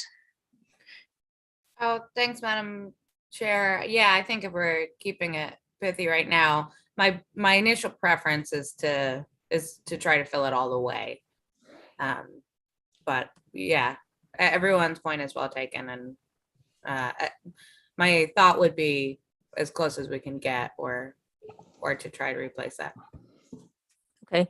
I'll just say that same thing. Close for me, closest to all is good. Although I do also agree that we are getting some sales tax, or we are getting people in Juneau are paying sales taxes on remote items. So that is taxes. So I previously had been in, we must fill all 6 million. And I don't know that we personally have to fill all 6 million. I think we have to do more than half, but I do agree that we are collecting some sales tax from folks, and that counts. Ms. Hale. Thank you. We don't have even though I did mention the budget process, and I do think we have to kind of dance around this. This is going to factor into that budget process. But we're so early on in that it's just hard to figure everything out, but I don't have it in front of me, but I will once again call attention to that chart that shows our fund balance. And it's really hard to know right now because we have so many uncertainties related to COVID, but even pre-COVID, that fund balance getting bigger and bigger, and all those green bars, like over a 10-year period, I think 8 green bars and 2 little red dips. And every time we have one of those green bars, that means that we increase the fund balance. And it's our job to dance the right dance so that evens out over time. And I've been contemplating our budgeting, and I think I'll save this for the budget discussion, but I think it's important for us to remember that chart. Thank you. Okay, just from listening to folks, we all agree more than at least half, and most of us think probably more than that. Some of us think absolutely 6. So our goals, at least we have a start for what we have to fill up. So the question is, the next question is, how do we do that? So we understand where each of us are on that, I think, on how much of the bucket we have to fill up. So let's see how we can fill up the bucket next. So the things we have control over without going to the voters are exemptions, like on page 76 of your packet. So the next question is to make $3, $4, $5, or $6 million up. We have to do some of these things or go to the voters regarding some different kind of sales tax. To do those, we have that spreadsheet that Mr. Rogers did so kindly for us. So you can fill up some of the bucket with some of these things. You can fill up some of the bucket with changes to sales tax. So that's our next task, is how to fill up the bucket. Who has comments on that task? Mayor Weldon does. Thank you, Madam Chair. I would move that we would take the sale exemption of the sales by nonprofit organizations. I think there's enough nonprofits. They're not paying for this. They're just charging it. They're collecting it. So that doesn't hurt the nonprofits. The sales to the nonprofits, however, would hurt them, but the sales by the nonprofits, I don't think would hurt them. So I would remove that piece, and that would get you $1.4 million there. Okay, so what comments about that proposal? Is there any agreement on sales by nonprofits? Looking for that, Ms. Dream, and then Walha Gidak. Thank you, Madam Deputy Mayor. I actually just have a question on that. Were we able to figure out if we could exempt Girl Scout cookies? Mr. Rogers, Girl Scout cookies, please. Chair Gladaszewski, the simple solution on Girl Scout cookies is that if you exempt food under its STAP definition, Girl Scout cookies, Boy Scout popcorn, that kind of stuff will be exempt even if you remove the sales by nonprofits exemption, which may reduce the foregone revenue amount that you're considering for sales by nonprofits by some minor amount. And I don't know what that is. I don't have a way to know. But yes, those items would remain exempt because you have exempted food. If you have exempted food, you will have exempted cookies. Oh, that's great. Thank you. Go ahead. Yeah, I would, I don't agree with this proposal. I think that the nonprofits that I'm considering, at least just at the top of my head, provide a service for our community. Social services, they provide education services for our youth. They're helping our community and providing a service that we might otherwise have to provide ourselves if they weren't stepping up and helping our community. So I think that this really doesn't help us by removing this exemption of nonprofit organizations. Ms. Hughes Candies and then Ms. Hale. Thank you, Madam Chair. One quick question before comment. Mr. Rogers, was the follow-up to the Girl Scout cookies just for ease of administration, or why would we? Maybe that's a question for Ms. Dream, but why would that be? Or I guess I'm asking, why do we care about making sure that is clear? I just wanted to make sure that like the girls selling Girl Scout cookies weren't having to collect sales tax. It Yeah. seems burdensome, but okay, ease of administration. Thank you.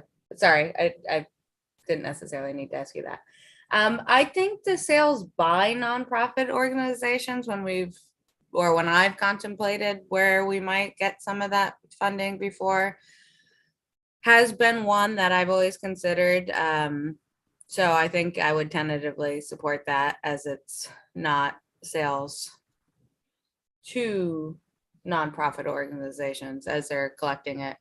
With all Gidak's point, I do appreciate, but I think there's a variety of nonprofits in our town. And yeah, I just in terms of trying to get temperature check as we are trying to move through this in a semi-quick fashion, I think I would be in support of that one. Yeah, and just to be clear, all of this would be ordinances. And I mean, this is just trying to see if we can theoretically fill up the bucket. Mr. Bryson, Thank you. I was going to maybe try and clarify a little bit of what we were talking about here. Sales by the nonprofits. The example that we used last time was the Glacier Visitor Center. The Glacier Visitor Center gift store, bookstore is run by a nonprofit. So every one of those tourist sold items that, yes, the nonprofit is benefiting by being able to turn a profit on that, but they're selling to the tourists, and the tourists could be paying a sales tax on those items, but because the nonprofit operates it, we're not collecting sales tax in that area. If we were to do this, would it be possible, and I think this is a Mr. Palmer question, could we just simply have maybe a nonprofit could file to be exempt from collecting sales tax? Maybe a nonprofit that found themselves collecting a sales tax might put a burden on both their clients or their administration, or charging sales tax for a nonprofit could mess them up. If that was the scenario, couldn't we just have it where, could we have an opt-out if that became a problem? So that way we could have nonprofits who are operating retail sales charge sales tax, which is paid by the customer. But if we had an example of a business that would be prohibitive for whatever reason, they could just be exempt. We could just Mr. Palmer, I don't know how you'd do that, but go That's a ahead. tough question. Yeah. Sorry, sir. Go ahead, Mr. Palmer. That's why we pay you the big dollars. Big bucks. So, Mr. Bryson, I think what would be best is if you and I and Mr. Rogers could work together and kind of test out some ideas that you have and see if there's something possible off the cuff. My initial response is that scenario would likely be unmanageable, but if there's ideas you have, I think we should explore them. And again, we're just sort of exploring at this point. Mr. Smith and then Ms. Hale. Thanks. And then Mayor Weldon, unless your hand's up still. I guess just on that last piece, I was just thinking if there could be a threshold, nonprofits with a certain amount of sales and have it, I don't know if we can exempt anyway. Mr. Palmer, is that it? That's probably more possible. Again, it depends. I think we need to explore that with more details outside of this setting. Okay. Go ahead, Mr. Smith. The other follow, anyway, I don't want to get too deep in the weeds, but are like payment in lieu of taxes possible for certain nonprofits like the Visitor Center or Alaska Heritage at their gift shop or something? Anyway, I guess we'd probably want to see a list or of nonprofits and their taxable sales, non-taxable. We don't have. I guess we can't see that. Mr. Rogers. I actually have a list. Di, will you move me over and I'll share my screen?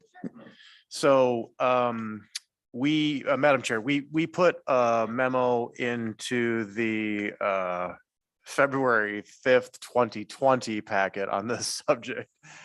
And we would appreciate getting all that again because we don't have that packet. part of the challenge, Madam Chair, is that we some of this information is getting a little stale. Right. And a part of the reason I've directed us back to old information is because I think it's probably just more accurate really than information I'd give you today. But if you can see the screen, this is what we tried to do. And there's a very important note at the bottom of this. Can you all see that? Yep, I can, So, because Ms. McEwen gave me my own private screen. I can see it.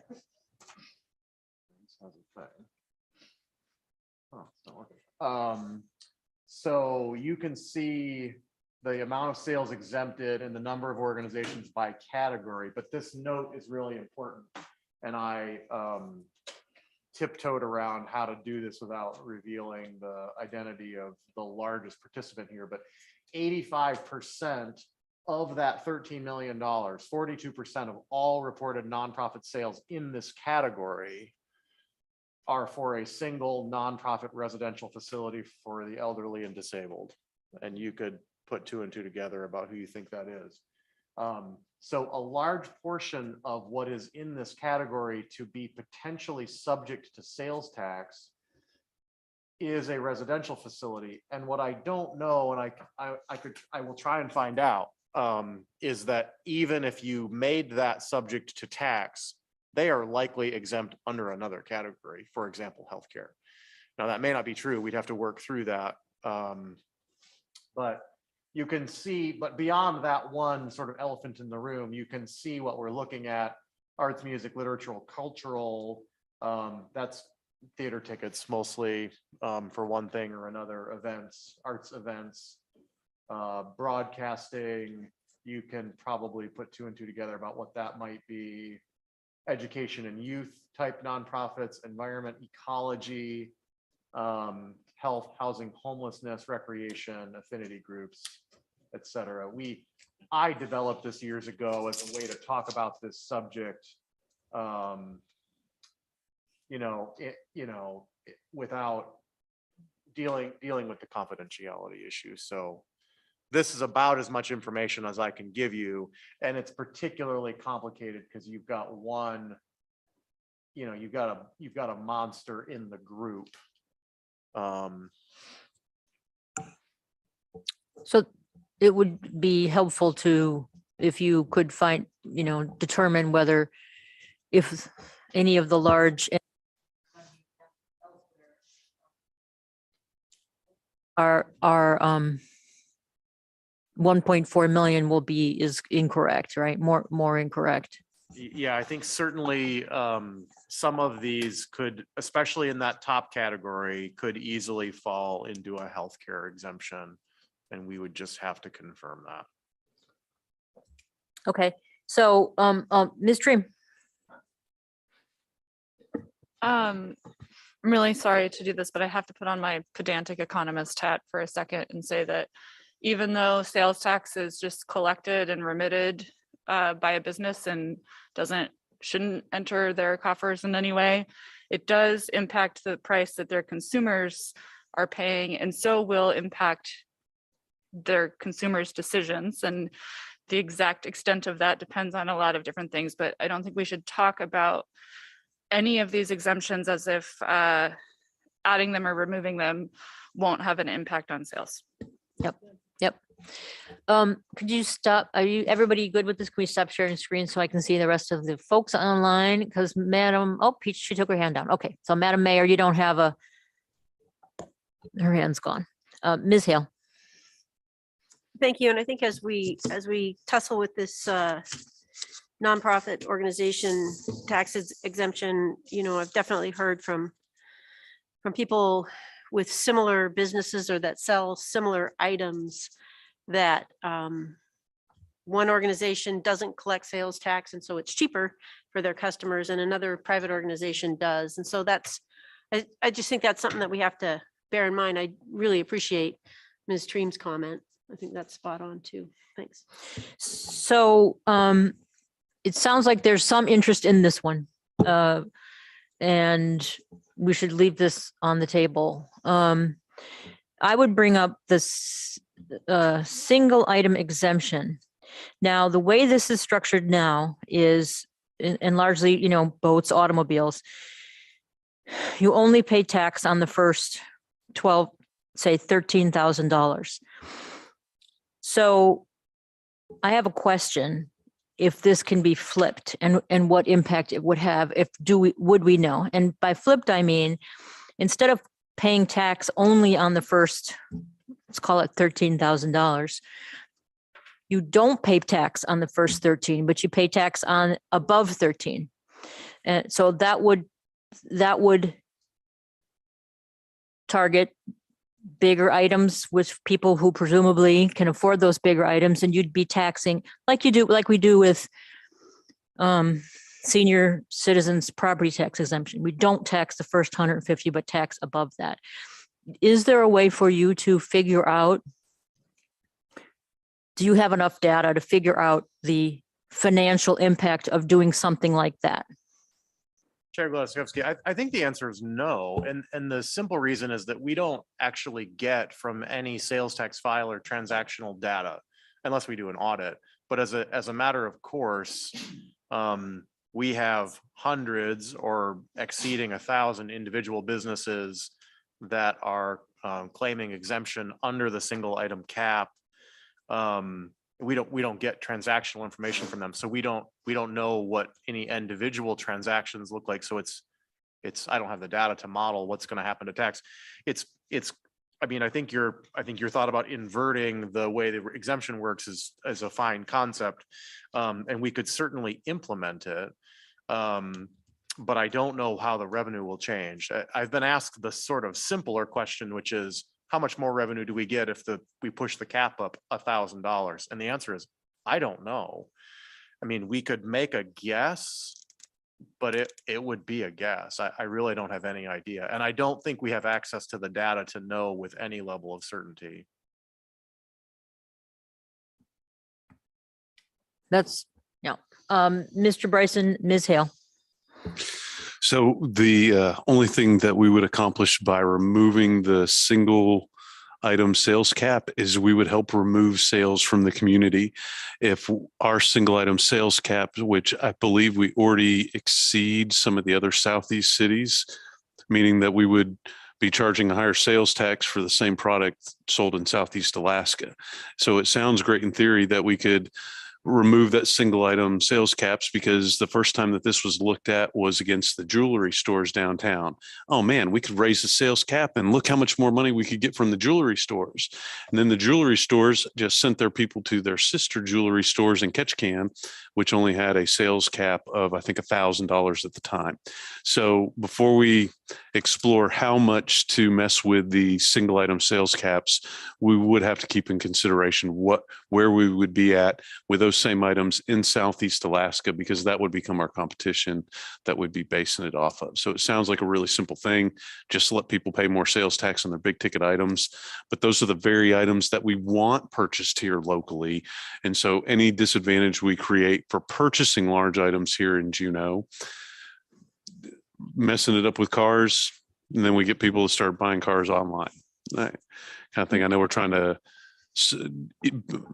balance that by charging the online sales tax, but I think that would be a very real world consequence. The more we mess with the individual sales cap, they'll just go to the other cities to avoid that if it becomes too prohibitive. Ms. Hale. Thank you. I think Mr. Bryson makes a good point. As I understand it, though, speaking with people who might be affected by this, the remote seller, the online sales tax, or the remote seller sales tax collection means that if somebody in Juneau buys a car or something, a big ticket item from another community, that community still ends up remitting the sales tax back to Juneau. I don't like the idea of raising that cap, because we already have a much higher cap than a lot of places. And if you think about a single item purchase, $640, $12,800 is $640 in sales tax. That's a lot of money in sales tax for a single item purchase. So I don't think it's a good idea. Ms. Treem. Thank you, Madam Deputy Mayor. I'm not sure if this is something we could ever have any information on, but we're talking about this in terms of what kind of a individual consumer would buy. But I'm curious if most of these sales might not actually be like business to business. Do we have any information on that? Mr. Rogers. Yeah, through the chair, that's a good point. And so, yes, I mean, businesses buy a lot of equipment and other goods that can exceed this amount. It's everything you can imagine. It's expensive pieces of equipment for manufacturing, for processing, for, an engine for a new dozer, it's everything you can imagine that gets purchased. Business to business is often subject to the single item cap. This conversation for now is limited to the conversation about the single item cap on goods, but it's also very significant on the services side, where anytime a business pays for a service, or frankly, an individual pays for a service, they very frequently hit the cap. So it would be a big change to taxation. If you'll just might indulge me a couple of responses real quick. Just remember that we already do tax jewelry, precious metals, and precious gems fully. There's no cap on those items. They're specifically excluded from the cap calculation. So we do tax the full value of jewelry. Just as an aside, we talk a little bit about the degree to which our tax systems are progressive or regressive. Caps by definition make sales taxes even more regressive because people with low means don't buy as many expensive items, right? So when you take the total need for tax that you want to raise or generate and you apply a cap, you push that tax burden down on people of lower income in order to raise the same amount. So, and just think about if you applied a $10 cap, right, across all of your items, and then you had a 10% rate or something, that would disproportionately fall on people who are lower income. So just, I know we've talked here and in finance about the desire to right that ship about regressivity of the sales tax. And just remember that a lower cap makes the sales tax system more regressive, and a higher cap makes it more progressive. Yes, and Ms. Hale is correct that in Alaska, our cap is quite high by comparison to our neighbors, including Ketchikan, including the Kenai Peninsula Borough. But if you are in another state with a statewide sales tax, there's no cap at all in most states. So it kind of depends on what you're using as a yardstick. So I just, and the progressivity issue is why I bring up flipping it over. Yeah. It flips it over to the people paying the tax are people who are buying something more than $13,000 and they're paying on that end, not on the low end. So that's the whole point of, that. Mayor Weldon. Thanks. Ms. Treem kind of stole what I was going to say, but we're all thinking of luxury items like cars and trucks, but we have to remember that there's businesses that make big purchases like dump trucks. I mean, even just, we bought a security system and it's more than that amount. So we have to be careful with that. But my question for Mr. Rogers, how good do we think we are at collecting sales tax from other states in regards to like cars and trucks, and all that kind of stuff? Mr. Rogers. yeah, thank you. Through the chair. That's a good question. So, there's a vision here, which is that no matter where you buy something, it is going to be subject to CBJ sales tax. One of the technical legal challenges is that we have a sales tax. We do not have a use tax. And the difference is that if you as an individual go to Seattle and you buy something and you bring it back with you, that thing is not subject to tax. But, in principle, you have to make that transaction at the counter in Seattle, complete the transaction there, take possession of that thing and bring it back. The commission is already and will continue to work with auto dealers in Seattle and frankly in Anchorage, because this applies in state too. Auto dealers in hub communities that are selling into rural communities like ours. And we will do everything in our power to collect taxes on sales that are truly conducted in a remote way, meaning I call the dealership, they ship it to me. That transaction is subject to CBJ sales tax. I think that we're probably not quite there yet, really just working on the auto dealers, but we'll get there. Those sales are taxable under the law. Mr. Rogers, just to follow up on that, you mentioned, for example, Google hadn't signed up. It's been years now. Yep. Are there no consequences? What are the consequences? We just asked nicely. Well, we've been asked nicely for several years now. Yep. So thank you.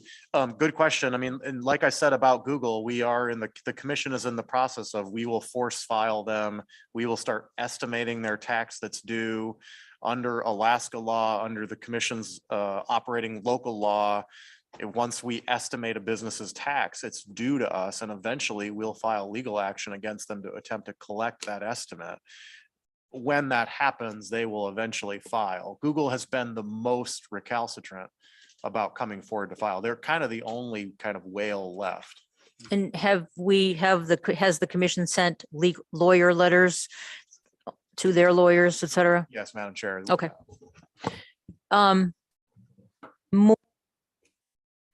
Ms. Hughes Candies. Thanks, Madam Chair. Somehow I think I lowered my hand. I think maybe I'll take some questions offline to Mr. Rogers to really make sure I'm fully understanding all the implications of raising the cap on goods rather than services. And I appreciate Ms. Dream and the mayor bringing up that business to business that's also happening.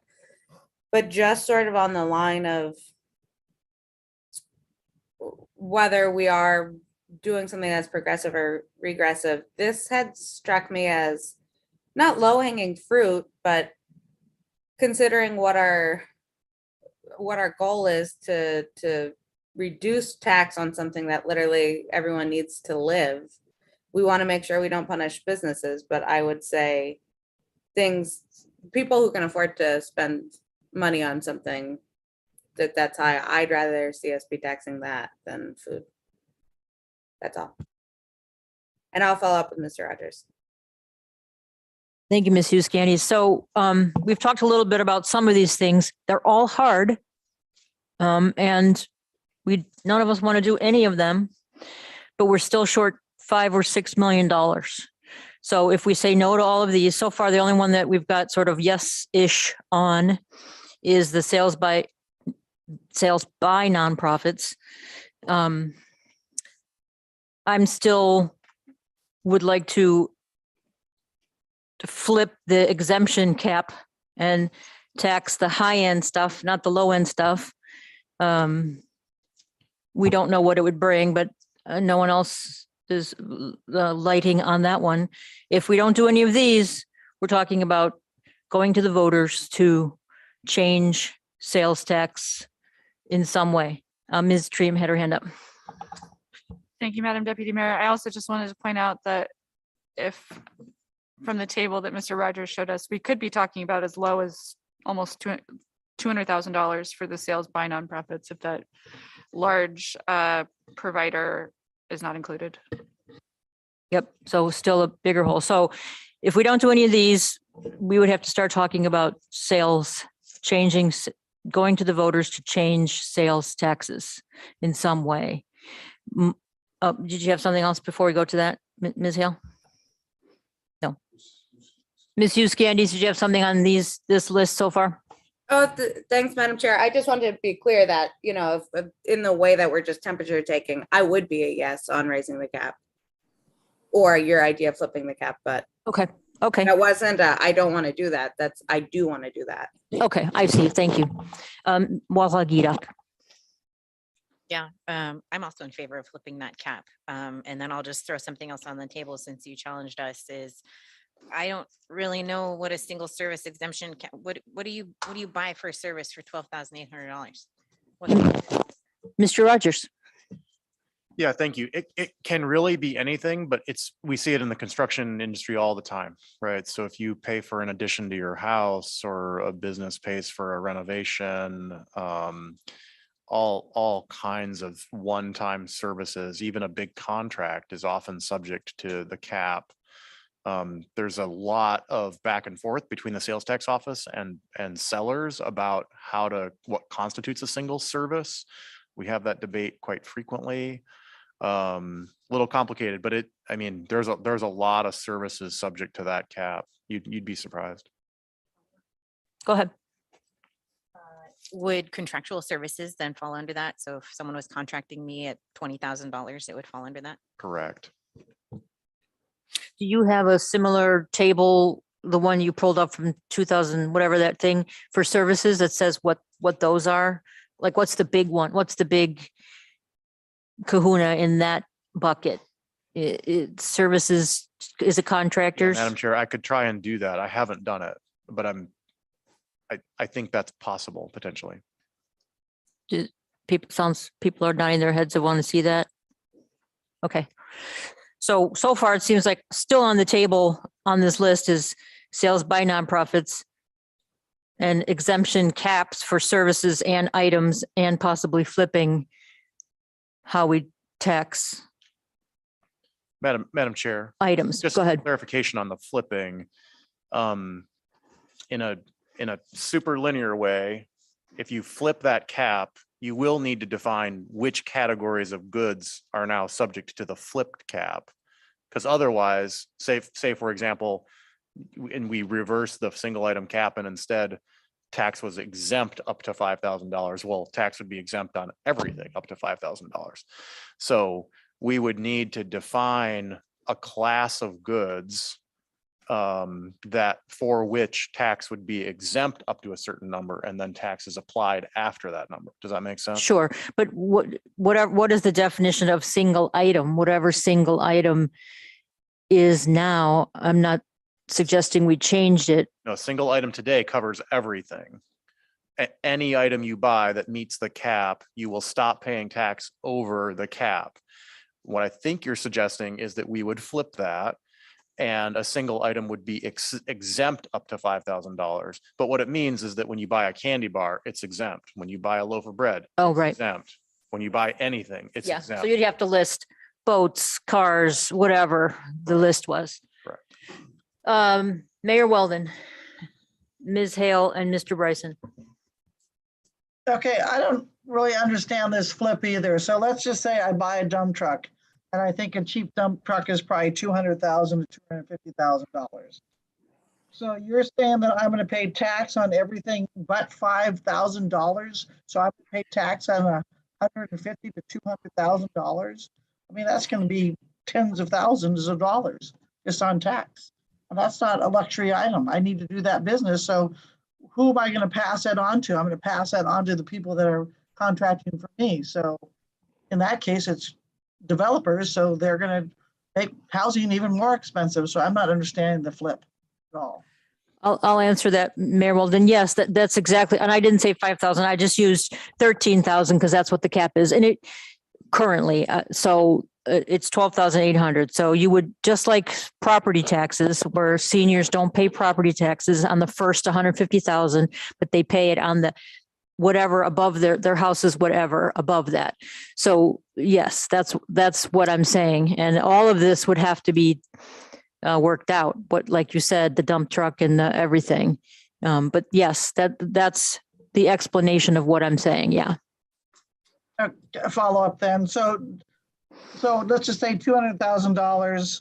I take away the 12,800, so I roughly have $187,000. So times that by 0.05, I'm going to pay $9,000 or so for sales tax. Right. That's what this would do. Yep. But I forgot, I said names of things and I forgot. I didn't write them down. Ms. Hale, Mr. Bryson. Well, I'll write it down this time. Go ahead.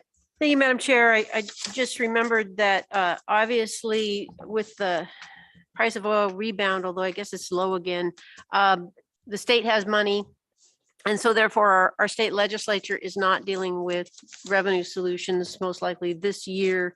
However, a statewide sales tax has certainly been favored among a lot of people. And one of the things that I've been hearing, if there's a statewide sales tax, is it would get rid of most, if not all, local exemptions. So as we go down the exemption road, it might behoove us to remember that this might be coming up like next year, and we might not want to do too much work on adding or changing exemptions if we're going to lose our exemptions. Okay, Mr. Bryson. Thank you, Madam Deputy Mayor. I think this is for Mr. Palmer.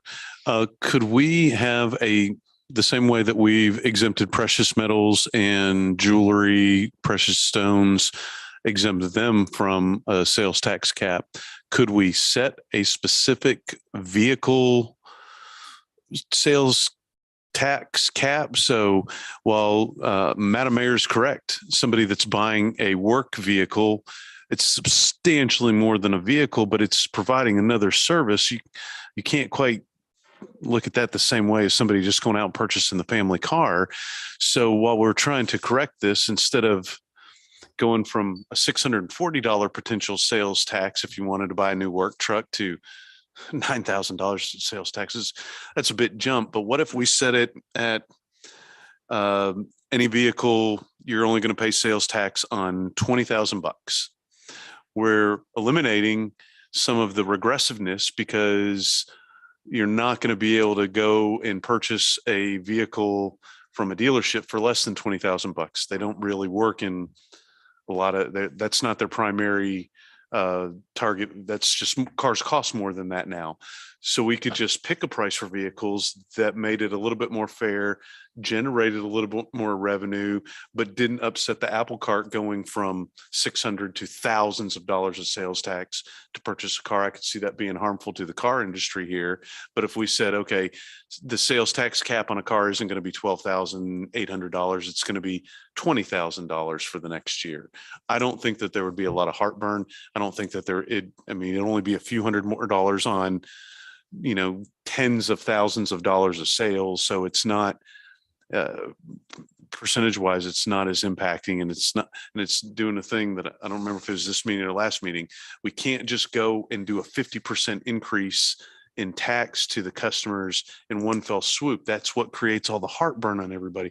But if we do them incrementally and grow the tax over a little bit of time, that becomes something that's palatable towards the people that we still want to buy vehicles in our town, which is, we're trying to raise the tax slowly, not get them to not buy cars here. You get what I'm going for. Sure. Thank you for the time, man. Thank you. So it sounds like you're open to raising the cap in some way. Okay. Walhagirak. I would agree. Assemblymember Bryson, that seems like a reasonable approach. I know it's a lot more work for staff, and so I'm apologizing now for agreeing with that. But I think it's reasonable to consider what options might be available to us in terms of finding opportunities for those that need to buy a dump truck and what have you.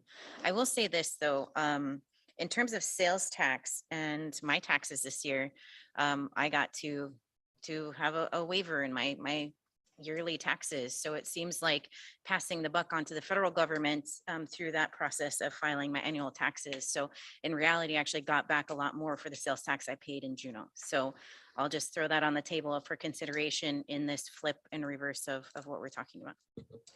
Ms. Treem. Thank you, Madam Deputy Mayor. The reason why I asked if we happen to know how much business to business activity makes up this single item exemption and single service exemption is while we're on wild goose chases, I'd throw out exempting those transactions. So if a business sells to a business, it would stay as is. But if that's the majority of those transactions and that activity, then it doesn't make sense because the revenue we'd gain would be minimal. Okay. So if I just trying to see if we get more information, because we're going to meet again. We're interested in more information on single item exemption cap. I think both raising it and flipping it.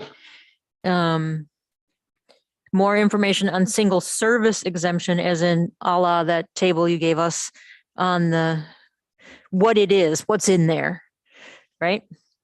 And then sales by nonprofits. Advance your table from 2 years ago and see if it's not going to be 1.4 million because of whatever reason you find out. Anything else on this list? Yes, Ms. Hale. Mr. Rogers did mention that Juneau's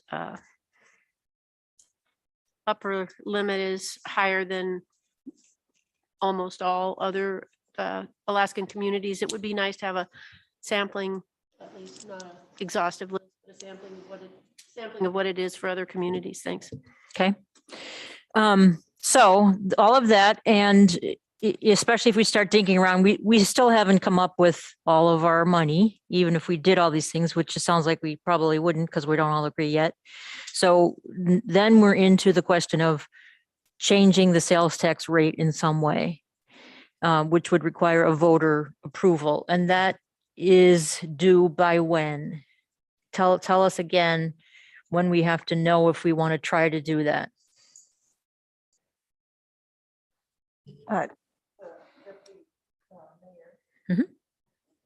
helps if I have the microphone on, sorry. We're looking at middle of July for Okay. those ordinances. Okay, so we don't have, this is April. We don't have that much more time for that. So on that end of things, what on that end are people interested in pursuing? That more than, that more than one of us wants to do it. 5 of us want to do it. Who wants, anybody? Mr. Smith? I guess I'd just be interested in seeing what the numbers are. Do you remember from your past memo on a 0.5%? I'm just going to throw out seasonal sales tax or 1% seasonal sales tax. Do you have those numbers? So seasonal sales tax, and that's that spreadsheet. You could put it in those spreadsheet that he gave us.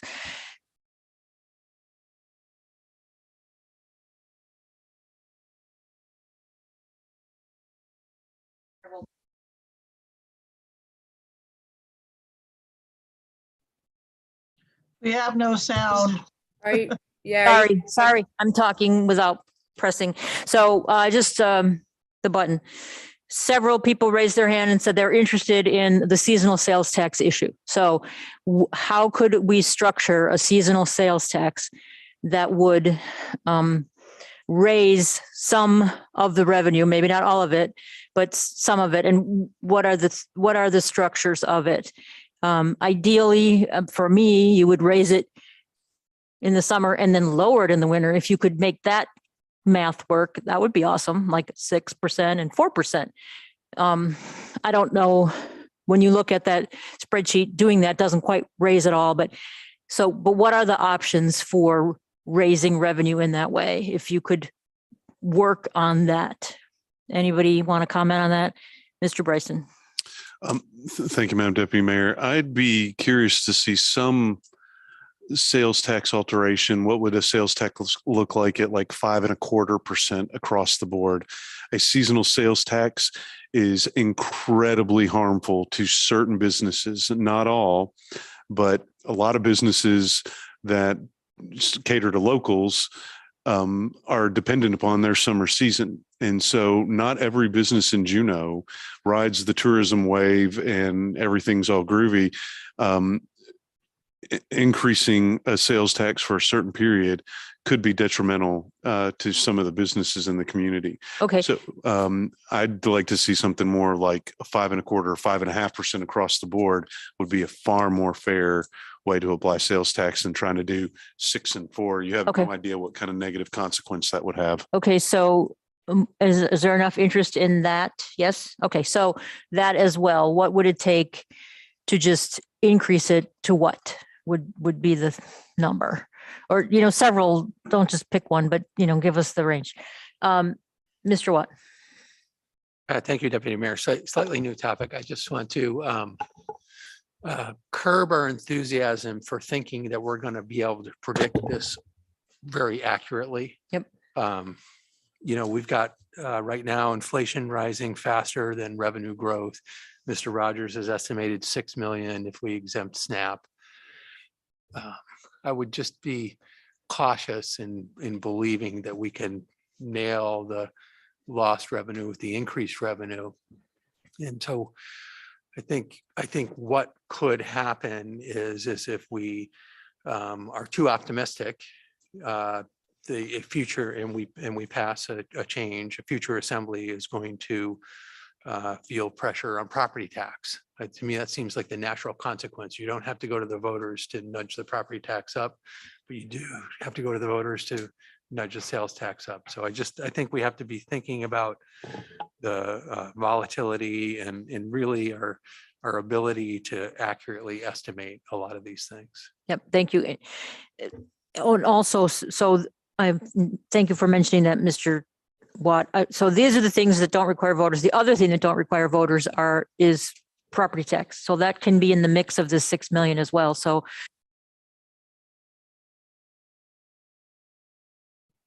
Sound's gone again. dang, sorry, I keep turning myself off. Mayor Weldon and Ms. Hughes-Gandy's. Ms. Hughes-Gandy's had her hand up first. Okay, Ms. Hughes-Gandy's. Thanks. I was just gonna say that, because I wasn't 100% clear, but yeah, I'm not adverse to hearing or seeing what Mr. Bryson requested, but I also would like to see seasonal sales tax. So I was just making sure that we'd get Yes. both, and then I think I appreciate Mr. Watts just saying be cautious, but I think that was the takeaway, correct, Mr. Watt? You're not saying, don't think you can't do it, just be cautious and knowing it's a volatile moment. Yeah, he's nodding his head. So sorry, I might have had my microphone off, but yes, absolutely. Both seasonal sales tax and sales tax in general. We're on that. I might have had my microphone off. Mayor Weldon. Thank you, Madam Chair. And again, this is why assemblies in the past have struggled with this. Do we do it? Now that more sales tax, we have to remember that bleeds across all the whole community. And if I'm selling food and my other prices, or it costs me more to do other things, then I'm going to raise my food prices. And if I do a seasonal sales tax, think about yourselves. In the summertime, that's when we do all of our little home projects. That's when we paint our house. So all that will have extra cost to it. So I'm just going to tell everybody to be cautious in probably a little different way than Mr. Watt did. Yep. Thank you. Appreciate that, Mayor Weldon. So I think we have enough in our ask already for these staff to work on. So let's not add any more. So you got anything unclear about what we think we're asking, Mr. Rogers? No, Madam Chair, I think I understand. I will do my best to give you some information that helps you in some way understand the kinds of businesses that are claiming the single item cap and the single service cap. The thing I won't be able to do is give you any information at all about how much changing that cap will change your revenue. I certainly can't, I don't have any way at all to model what would it do to flip it upside down. So I'll be limited there, but I can give you an analysis of what businesses, what types of businesses are claiming those caps and in what proportions, similar to the nonprofit. That should be possible. And I can start to research what's likely to happen for those nonprofits that may be eligible for another exemption, namely healthcare. I think is going to be the place that they fall, but I can do both. I can do those things, and then I can model any number of rates. I can give you hopefully a long list of rates. The one thing that's difficult, and the reason the dashboard is important, is that when you start talking about changing exemptions and changing the rate, you've got to do it in the dashboard because you're changing the underlying amount to be taxed. Right. So the amount you lose from changing the rate changes. That's the reason the model is important. It's dynamic enough to handle that. When I give you something fixed, I'm going to assume we're just talking about the taxability of food with no other changes to exemptions. So that we'll have two sort of separate conversations until we get to a place where you think you want to see something modeled, and then we can look at it live. Okay. And just whatever the things we've asked for, even if you can't say anything about it, keep it on the table so we can go down.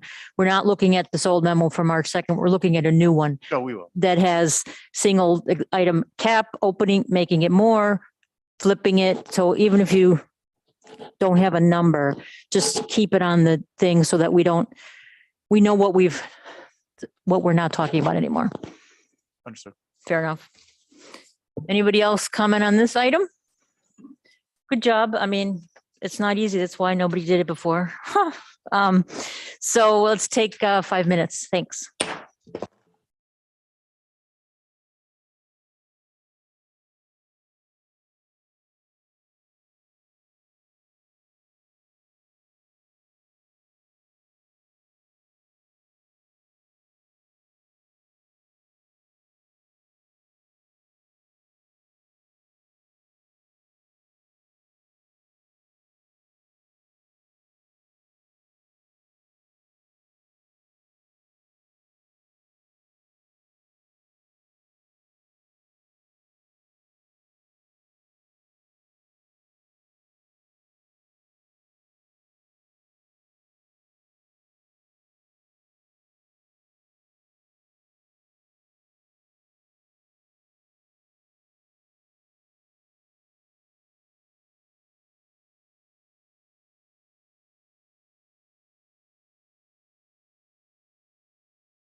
All right, we'll call the committee of the whole back to order. Just a couple more things to go.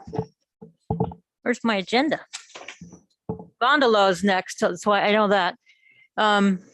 Who's Mr. Watt? Yeah, talk about the gondola for us. Thank you. Deputy Mayor, packet page 77, the very last page of your packet is a memo that I sent to the Eagle Crest Board, the Eagle Crest Summer Operations Task Force, and to you, the Assembly. And in that memo, it gives a little bit of information about Gold Belt proposing to become involved essentially as a financer of the installation of the gondola for up to $10 million. The Eagle Crest Summer Operations Task Force met on March 31st, and the task force recommended the Assembly have the city manager negotiate directly with Gold Belt to develop a contract to bring back to the Assembly discussion for debate. And that went with unanimous consent. And then at the Eagle Crest Board on April 7th, there was a motion that the Assembly have the Eagle Crest manager and city manager negotiate directly with Gold Belt for installation of the gondola and other facilities. The desire of the board is to have Eagle Crest retain control of all operations. And that motion also passed by unanimous consent. When I was advised of Gold Belt's interest, I cautioned Eagle Crest and Gold Belt to not get in front of the Assembly, and that we really needed to have kind of a procedural discussion. So much like we do when we do land disposals, the threshold question for the Assembly is negotiate with the entity that came in the door with the idea, or contemplate, is there somebody else who might like to get involved? My recommendation on this is strongly to negotiate with Gold Belt. They are, I believe, uniquely situated for a lot of reasons, as I've detailed in the memo. So with regard to negotiating with Gold Belt tonight, I'm looking for a motion to direct the manager to negotiate with Gold Belt and bring that back to the Assembly for discussion, debate, and adoption. And implicit in that is coordinating with Eagle Crest manager, Eagle Crest board, to make sure that the ideas that are being discussed work for the ski area. What the Assembly may want to contemplate tonight is if there are sideboards that it immediately sees in that discussion, like the board flagged on not wanting to lose control of the operations. We probably could talk about this quite a bit more. The devil definitely will be in the details, but I am heartened by Gold Belt's overture, and I would strongly support a motion to direct negotiations. Parallel to all this, Mr. Palmer probably can give an update on where we're at with the gondola. Mr. Palmer. Thank you, Madam Deputy Mayor. So we have not paid any money for the price of the gondola yet. I do believe that'll probably happen this week. The CBJ engineer and the Eagle Crest ski area manager left this morning to Austria to go inspect the gondola. They should be inspecting it sometime tomorrow afternoon by the time they get there, and look at it Tuesday afternoon, Wednesday and Thursday. I imagine while they're there, if everything goes well, then we will sign a contract and start the payment process. The first payment would presumably be still 150,000 euros. The second payment would be 750,000 euros next week. And then demolition would start, or deconstruction would start quickly thereafter. The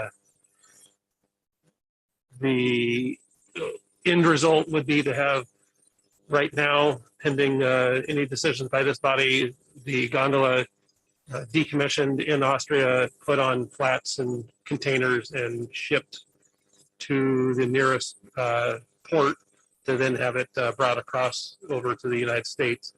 That we are soliciting that bid right now. I believe bids open on that sometime into this week or next week. And so we'll have a better idea when and what the transportation costs would be, but there are bidders who have reached out. So those items are in process. If this body wants us to store the gondola in Europe, you'd have to direct that today. But otherwise, the process would be to deconstruct and then send it to the nearest port. Any questions for Mr. Watt or Mr. Palmer? Okay, Ms. Hughes-Candies.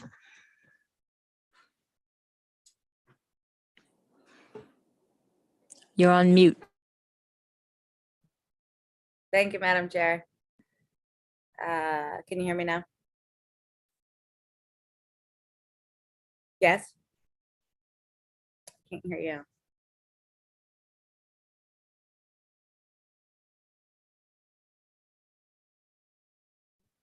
Madam Mayor, can you hear me?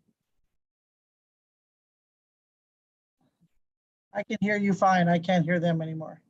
Okay. Oh, they just lost power. I'm getting a lot of texts saying the power went out. Yay. Maybe it's a sign. Call the meeting. Yes, we might still be recorded, so. Yeah, I know. I'm sleepy, that's all. Yep. I would say call the meeting. Yeah, that's where I'm at. Okay, I'll mute it. It's funny timing that I didn't unmute and then it went away.